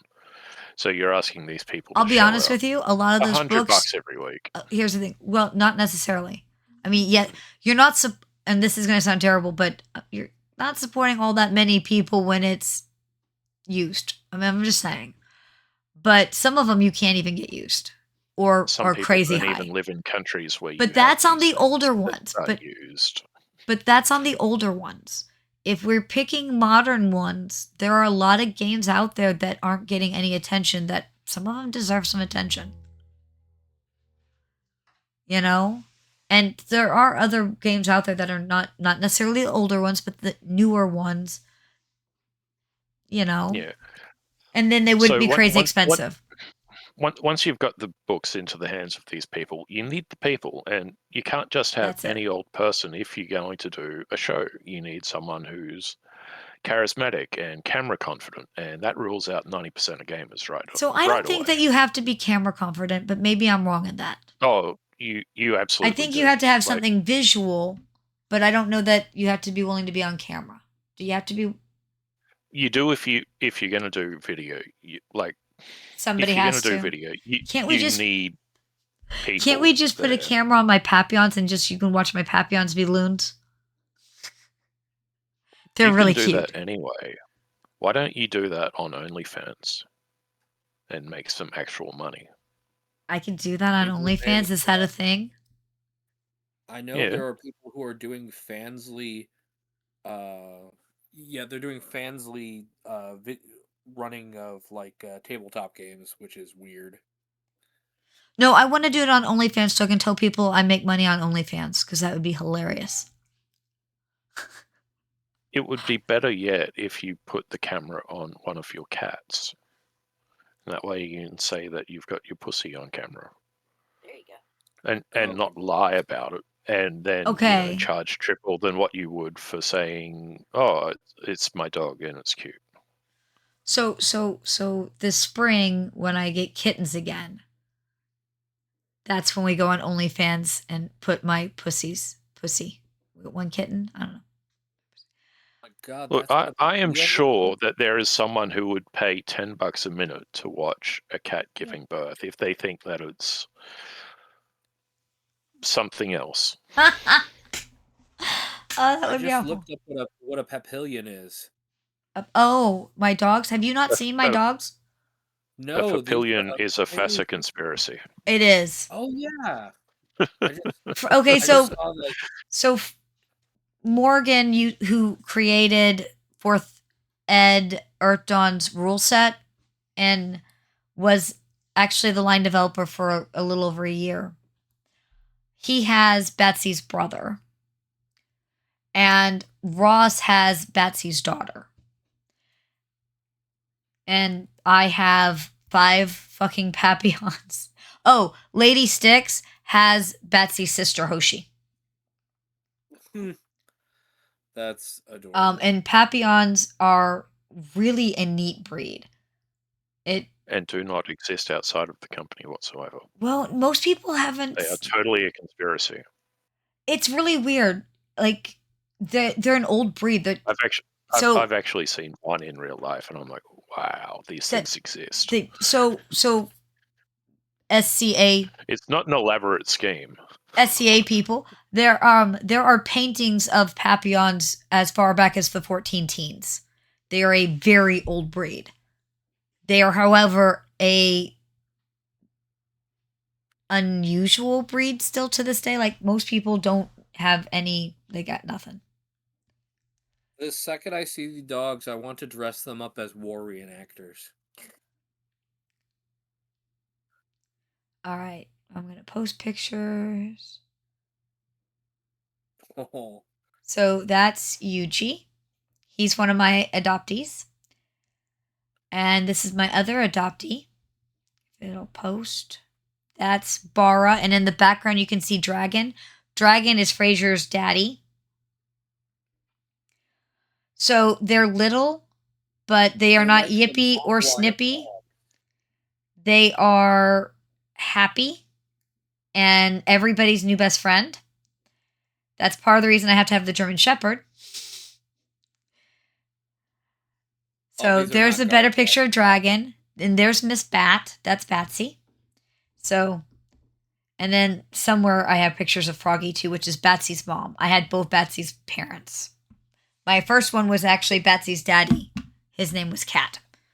Their paper names are 4 inches long and in Japanese. But it's adjective, butterfly, and then Cat was Nico. Frog is Kairu. Batsy's Komori. Dragon's Tsuni. Yeah, so, yeah.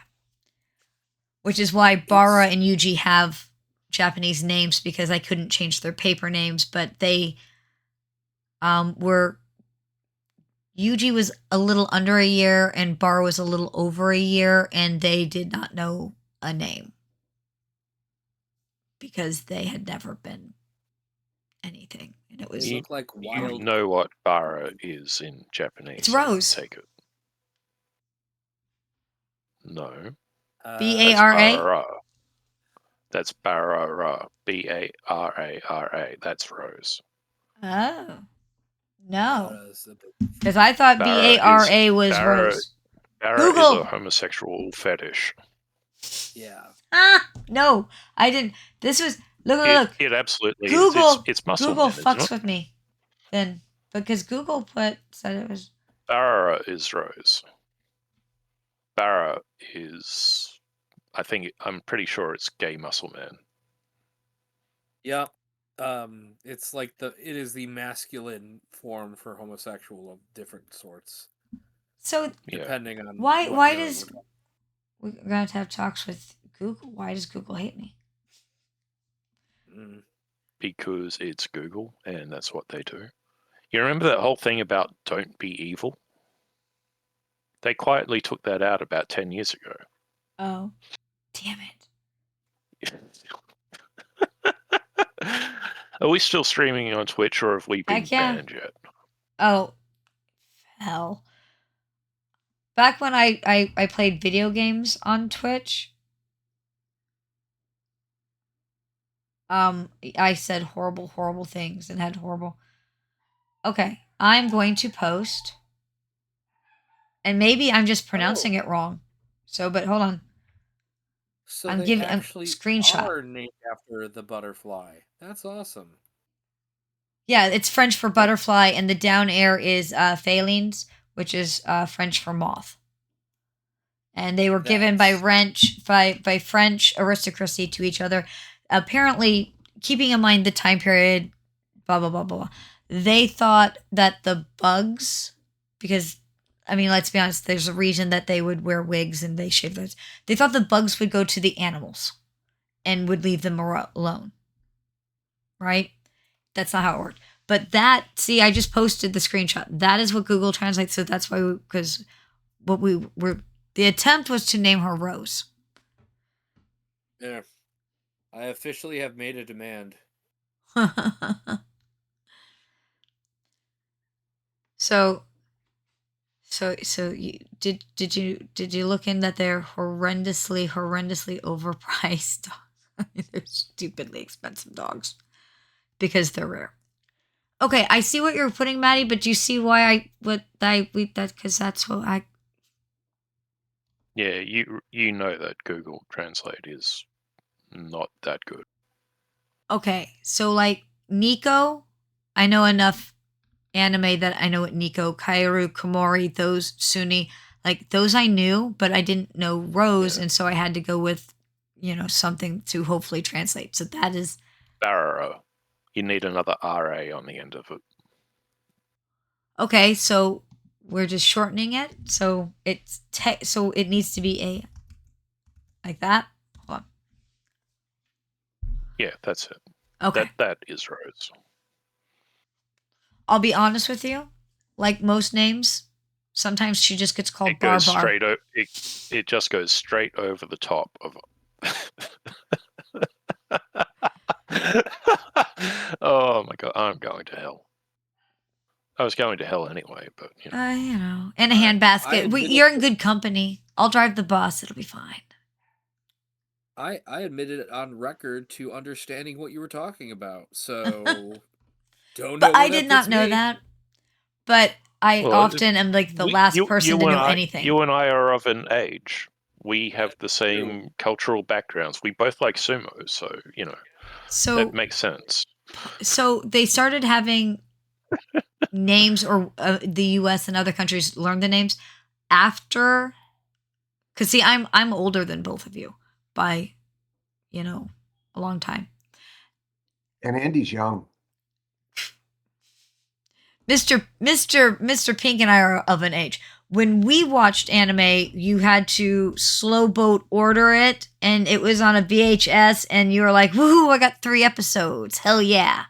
And then you had to wait another month before you got the next VHS, because 1, they were expensive, and 2, it took forever. And you had to rewind. See, I was in the Styx. We didn't get the slow boat ones. We got the pirated one 6 months later. So, slow boat. And then we got, oh my gosh, what was the name of the one store where we could actually get stuff? And they went under. But it was so limited. You would get anime in like VHSs sometimes. I see. These we had to order. Sometimes you could order them out of the back of magazines. Yeah, and the original ones we had to order, but then there was a store that actually was like selling, and I think they even rented for a while. I'm trying to remember the name of it. But then it of course went under, right? But yeah, was it Gold Coast? What? Gold Coast. No, I might think of the wrong one, or that's Pacific. Yeah, I don't remember. It's kind of like in the old days, if you wanted, I have a it's the little Cabot, which is actually a spaceship from Tenchi Myo, Tenchi. Can't pronounce things today. So yeah, it's the little cat rabbit thing that was also a spaceship and also a girl, because anime. It took 6, but if you squeezed her hand, the little gem thing lit up on her forehead. And I waited over 6 months to get that thing imported. I still have it. It doesn't light up anymore, but I still have it. I remember having to see anime. I'd have to stay up till sometimes 3 or 4 in the morning Toonami. for when a local channel would run highly censored like episodes of Fist of the North Star. Yeah, see, but you could. It's kind of like That is they true. didn't have any of that stuff on TV when I was watching it originally. Unless you lived in Hawaii. Maybe. I mean, there's a lot of Yeah. Japanese Hawaiians. Like, that's actually a big thing. Yeah, I know. And a lot of the tapes from the 70s and 80s early fan dubbing scene came out of Hawaii because it was broadcast on TV there to Japanese and Japanese Americans. That's a weird question. I should ask some of my uncles about that stuff because My sensei for that judo explains, was that explains why my auntie knew about this one anime that I'd never flippin' heard of. born in Japan, and he was born in Hawaii, but he was Japanese Hawaiian. It was, yeah. So like it's actually a big thing. There's a lot of them. Yeah. There you go, Matty. Yeah. That's Eris's actual full name. He's gonna grow into it because he's gonna be like 200 pounds. I'll be dead, but he'll be 200 pounds. I'm just thinking if I ever had a turtle or a tortoise as a pet, and you know how I feel about keeping pets, I would probably name them Ghost in the Shell. See? It's a good name. Mm-hmm. I probably would.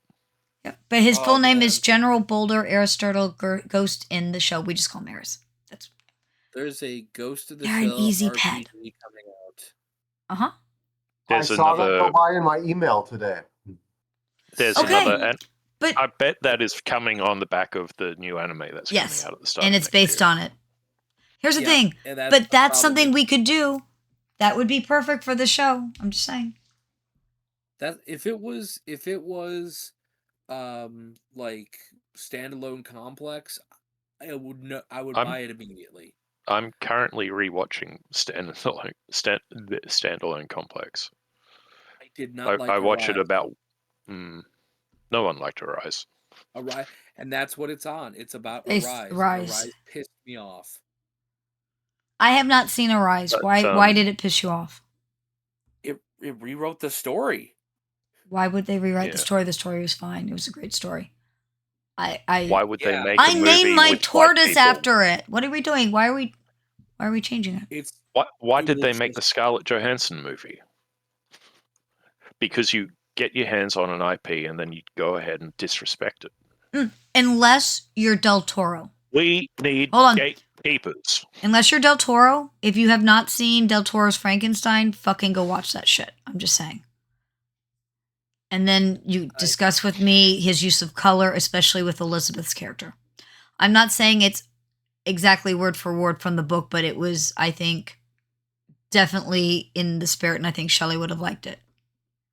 It was I good. think It's beautiful. the problem with stuff, and this is why I wouldn't say gatekeeping, but we need to, like, if we're giving anyone the go ahead to create something, we need to know that they at least respect whatever they're basing it off of. And go see Frankenstein.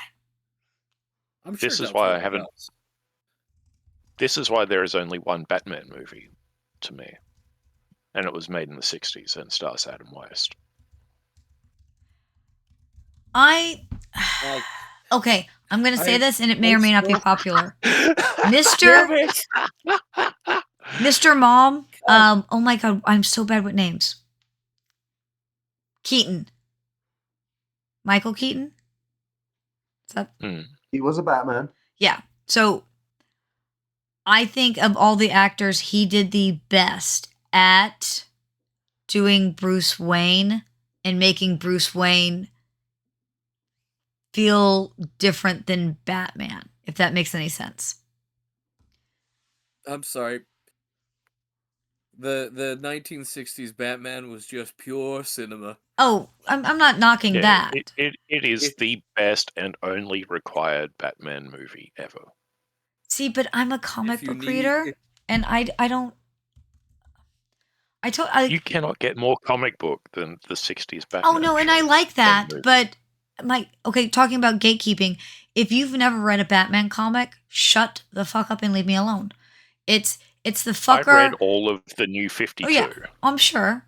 It's the Oh. I was one of the first I Gen read Con. plenty of Batman comics. It was either the first Gen Con. I know you have, but you know what I'm talking about. Like it was either the first Gen Con I went to or the second Gen Con I went to, right? And they were game demoing a Crow board game that's like one person plays all of the bad guys and everybody, or no, it was asymmetrical play or whatever they call it. And the guy demoing it's like, yeah, did you know there's more than one movie? And I'm like, yeah, did you know it's based on a comic? He's like, yeah, I knew there was a comic. And novels, there are novels. Yeah. Oh God, please go away.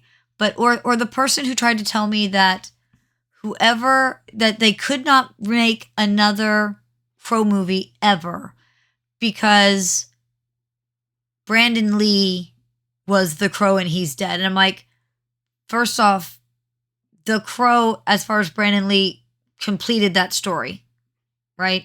I know there was a TV show, we're not going there. And two, if James O'Barr approves it, shut the fuck up. And the person looked at me and said, who's James O'Barr? I'm like, why am I having a conversation with you? And I get that somebody might consider that gatekeeping, but if you were interested in having a discussion and learning, that would be one thing. But if you want to look at me and be like, blah, blah, blah, and you don't even fucking know that The Crow was a goddamn comic, shut the fuck up. Sorry. You mean that TV show, The Crow, Stairway to Heaven? Yes. Shush. Just, oh God. Oh, Shush. It was. I watched every episode of So that did I. thing. I loved it because of the sad little goth girl I was growing up. That's, I mean, of course. Look. Okay. The latest Crow movie, I have mixed feelings about. The one that I wanted to see done that they didn't do, there's a novel and it's a female Crow. And this is not because I'm a whole big, we should make everybody chick. That's not it. The storyline is that there was these bad people who wanted to blow up a politician to,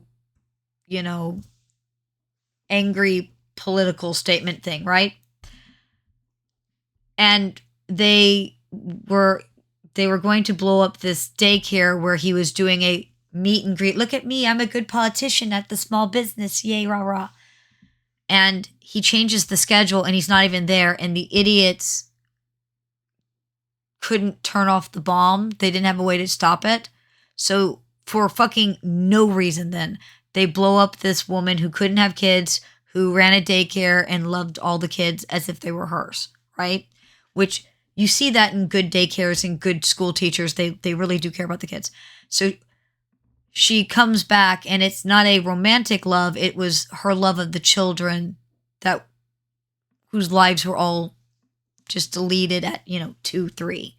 And because she was blown up, the way it was written is she has kind of like a almost jigsaw puzzle kind of scarring because she was formed back together. And she goes after these horrible, bad people and their thing. I think recently political bullshit would have ruined some of that because people would want to go stupid with some of it. But it was a good story. And it was a good way of bringing in the fact that love isn't always romantic. And two, it was a good character and it had nothing to do with being a female or not being a character. It was a good character. And it was actually a pretty well done novel overall. The Crow RPG is pretty Which solid. which one? The new modern one? Yeah, the one that was done by Evil Genius Yeah, I think it's is under there. downstairs. It's good. I think it's downstairs. See, this is the thing. We wouldn't even have to spend all that much money. We probably have this shit laying around. Collecting dust like mine. I will not comment on books or information at this time. Ah. But they did put that one out. I think I do have it downstairs, right? Like that one's Yeah, out. oh yeah. Because there run- was one that was like kind of a with the with the big mech suits in the deep Pacific something, yeah, and Pacific Rim. yeah, Pacific Rim, and I think they were doing a I think they were doing a Kong and a Godzilla one. Yep. There's some other They ones did. that I wasn't as interested either. in, but Crow, Pacific Rim, Godzilla, Kong, of course. Have You Met Me? Those were all ones that I think I picked up or were going to pick up if they weren't out yet. I don't remember because I ended up Best backing one the yet. Kickstarter. You've missed the best one. Which one?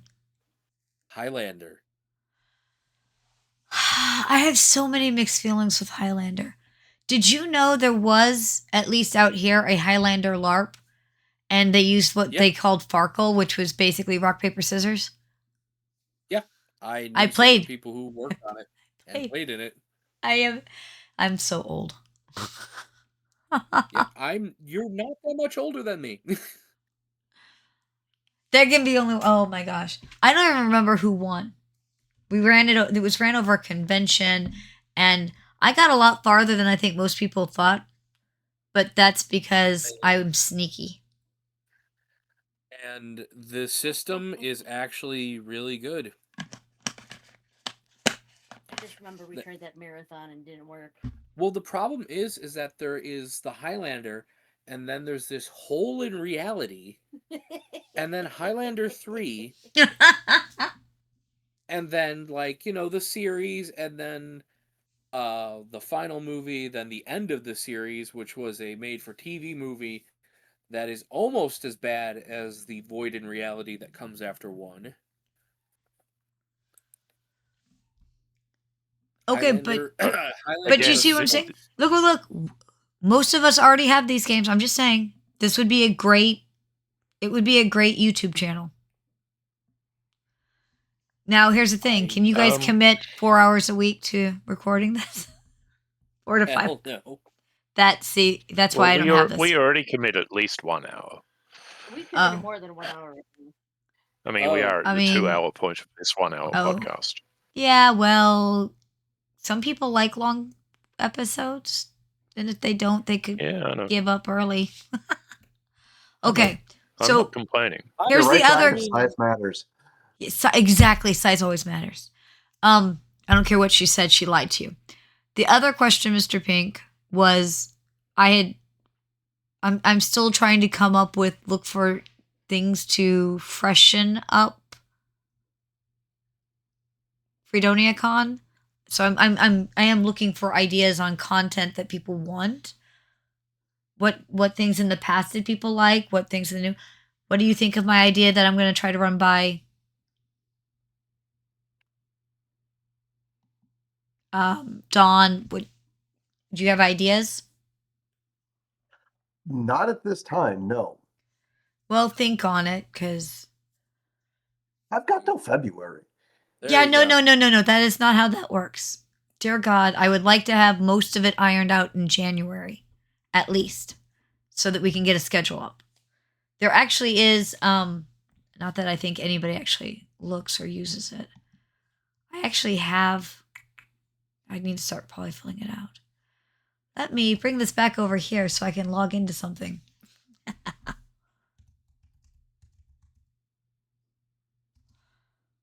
On the plus side, seriously, you do an Immortal Elf Highlander style campaign, and he's in. You're in. Obviously.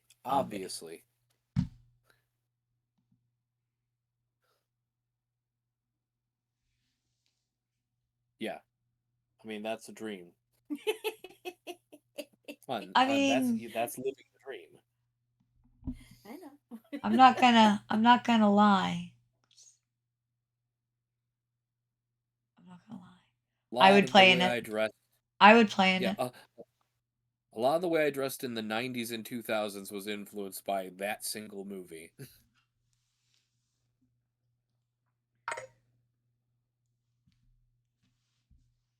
At least this one I can log into easier. Hey, no, I told you to come over here. Where did you go? Are you hiding from me? Oh, there it is. Well, Brad's just given us our first real reason to actually have an international friendly version of this every now and then. Mm. There you go. So look. There is. Oh, yep. Radio Free Freedonia. So you want to freelance? So like, there actually is a schedule that we could start filling in at any point for FreedoniaCon 2026. 3 weeks later, I have an outline. I love Joel. If you guys haven't met Joel, Joel's great. Oh, that's right. I got a He's very con. British, He is, but that's awesome. I like my as Brits. got a opposed to con the to American games Joel, for. who is also a good guy. He is. Sorry, what was that, Philip? I have a con I'm gonna run games for, and I think one day I'm going to do Earth Dawn and the other 1879, and I'm going to attempt to basically document how difficult it is to teach people or just get them in off the bat. Like how I want to find a way to smoothly get people into a convention game. So I'm going to be experimenting. See, at conventions, I usually don't have any problems because usually it's pre-gen characters. And I have this thing called a highlighter. And I can make your life stupid fucking easy with a highlighter. I taught children how to do this. I ran a co-op and all of them learned how to game. Not only to game, but all of them had to GM. And I'm telling you right now, if you have new players, a highlighter, and we used to call them character condoms, but sheet protectors, and a dry erase marker, dude, I could teach this in 10 minutes. It's fine. If it's a pre-done character. Making a character is different. If you've got paper protectors and a dry erase marker, it doesn't matter if you screw up, you can fix it. Well, but it also helps on things like, so like the highlighter, I did this even when they first started on 3rd edition. You highlight the things you need most. Where is my initiative? What and with Earth Dawn, you basically just highlight the their dice roll. Like you know, that's this step and this number. The other big one at conventions that I think is a huge help is printing, and I have it. If you want to, I can send it to you. It's just a Google Doc. It's here. It's all it is it takes the steps and makes the steps bigger and therefore easier to read. Because trust me,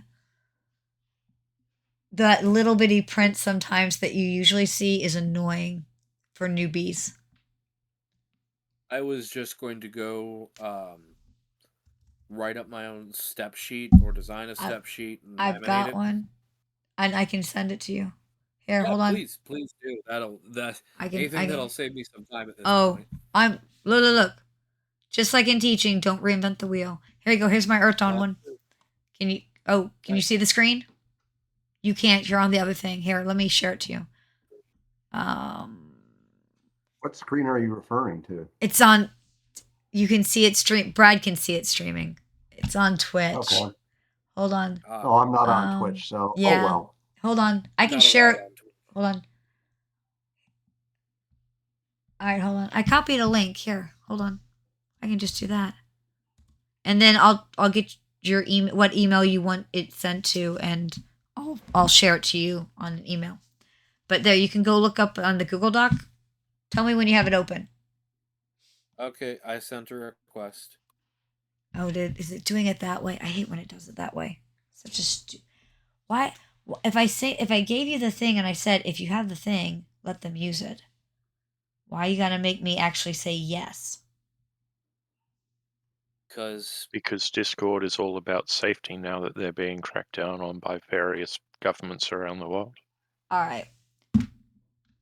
But anybody should be able to click on that. Okay, so you got it now? I said yes. Hopefully it figures this out. there we go. And technically, the Erton logo has changed under James, so this is an older logo, but it works. Basics of a round, steps to an attack, and then if you go to page 2, step, number, action, dice. Nice. And I'm going to put it back over here so people can on Twitch can see it. And I have one for 1879. I even have it basically, it's like these are what the name, the races are, this is what your main professions are, that type of thing. And it's just nice and big and easy to read.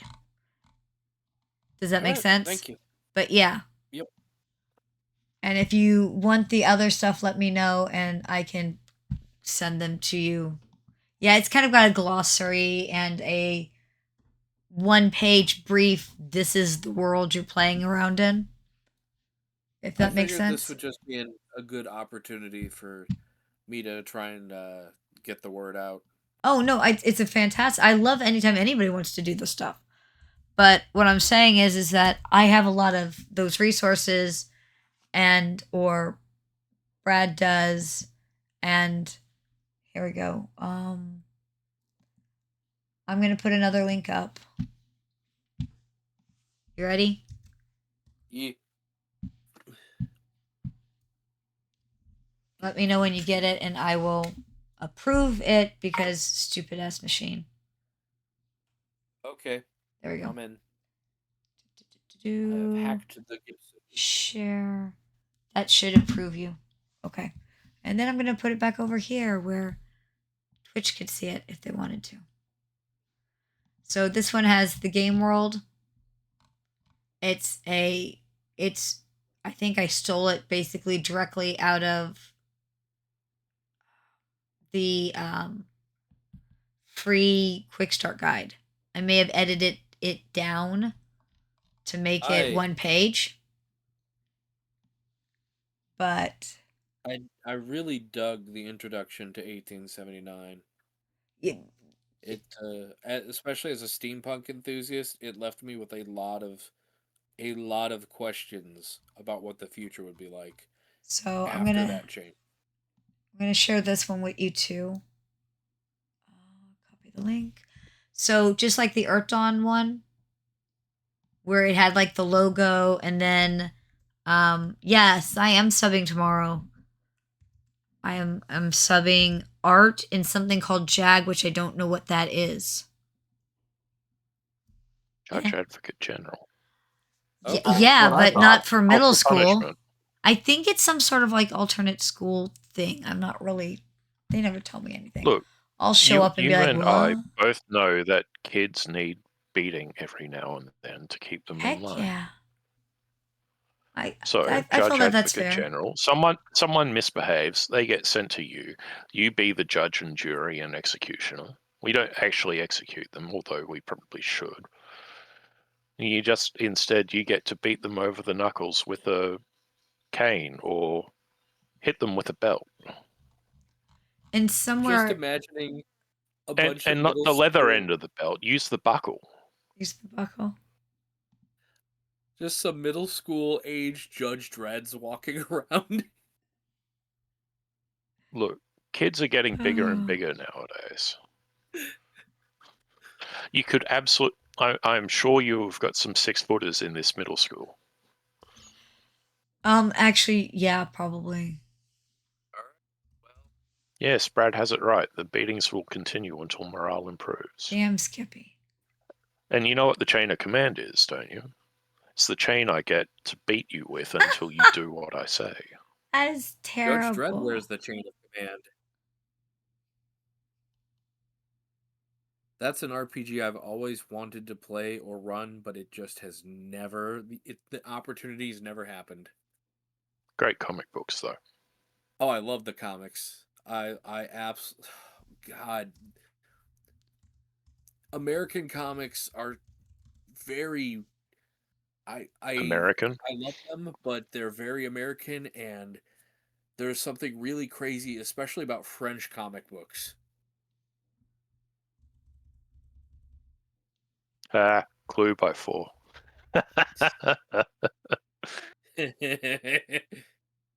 That's a pattern. Wow. This is I don't understand why America never got into cricket. You know, Like I think that you, it's I know you've if got they knew baseball, it, but they a would. baseball bat No. is just a stick. I know. It's a stick, whereas a cricket bat I think is Americans it's would a love club rugby. with bladed. Americans do love rugby. That's why you play it in your armed forces. I didn't know we did. There's Oh, absolutely. there's a if there's a sport out there, someone will be playing it in America. There is some weird amateur league for it somewhere in the United States. Ultimate glow-in-the-dark nude frisbee with razor blades. They have an amateur league for that, for fuck's I'm sake. pretty sure something. I'm absolutely not joking about rugby being the game of choice in your armed forces and in armed forces worldwide, actually, because it's a team game that requires tactics and strategy as well as physical ability. I have met several teams of players from America, and they're mostly either Army or Air Force or ex-Army and ex-Air Force in the Masters scene, so over 35s. And they have big piss-up world tours every year. There was a team of, I think they were Army officers from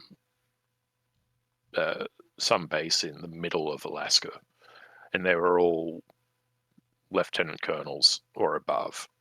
And it was a whole team of these colonels, and they were called the Alaska Old Usiks. And an Usik is the name of the seal's penile bone. Like they actually have a bone for their penis. Yeah. Anyway, I mean, sometimes that's necessary. Sometimes you need a bone for your penis. At least At least it's not ducks, or dolphins, or otters. but yeah, absolutely. Rugby is played in America, generally at a pretty good level for Americans. I think I don't know why you like Gridiron. Like Gridiron would be a much better game if I don't know the what snap was Gridiron taken is. at American football. Oh, okay. Okay. It would be a much better game if you took the snap from the position where the player was tackled with the ball and not in the center of the field every fucking time. Yes, I have plans to show Death Race 2000 at some point in the very original. near Please say future. the original. Yeah, Death Race 2000. What did they name the Stallone and Carradine? Yeah, that Yeah. one's awesome. Oh, there we go. That's a film. It is a film. It's a good film. I recommend a series. I would love to show it if it was a movie, but Blood Drive. We could always do the first couple of episodes or something. Yeah, we could do that too. Yeah. Madness. And it did not get a second season, and that angers me, but it's also the Sci-Fi Channel, so what you gonna do? Laugh if you ever find anything that you like on it. There's some really good bad movies on the Sci-Fi Channel I liked. But I also think that Sharknado's funny as hell. Blood Drive is just one long grindhouse homage. Oh, it's got Colin Cunningham in it. I know him. It is a future where fracking has split the United States in two and drained all the oil, and now somehow cars have been converted to run on blood. Cuz movie. Each episode is based on a different genre of 70s, 80s exploitation films such as Cannibals, Nymphomaniacs, or Insane Asylums. Yep. Filming took place in Cape Town, South Africa. I love all of that. What is this called again? Put this in the thing. I need this. Blood Drive. I Blood need Drive. this. It's a 2017 TV show. Unfortunately, it has a 76% fresh rating on Rotten Tomatoes, so it's probably overhyped. I would be more inclined to watch it if it had Conceptually, like a 30%. Conceptually, it sounds great. it sounds but if it had great. like a 30% rating, it would be better than something with a 76% rating. That's fair. That's fair. I'm not gonna argue that. If the critics fucking hate it, you If know the it's critics good. hate it, yeah, I probably love it. I will say, I was very upset when it didn't get a second season, but I was not surprised. Is anybody streaming it? I have no idea where the rights are even. That would be a problem because I believe there's some Marilyn Manson music in it, so the rights must be all over the fucking place.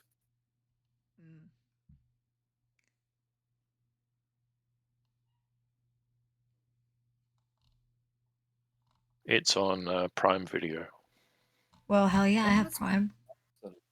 I know what I'm watching. Well, no, I can't watch tomorrow because I gotta go to work. I gotta go work the day job. One of the day jobs. Silly day jobs. Who is in Day charge job. of day jobs?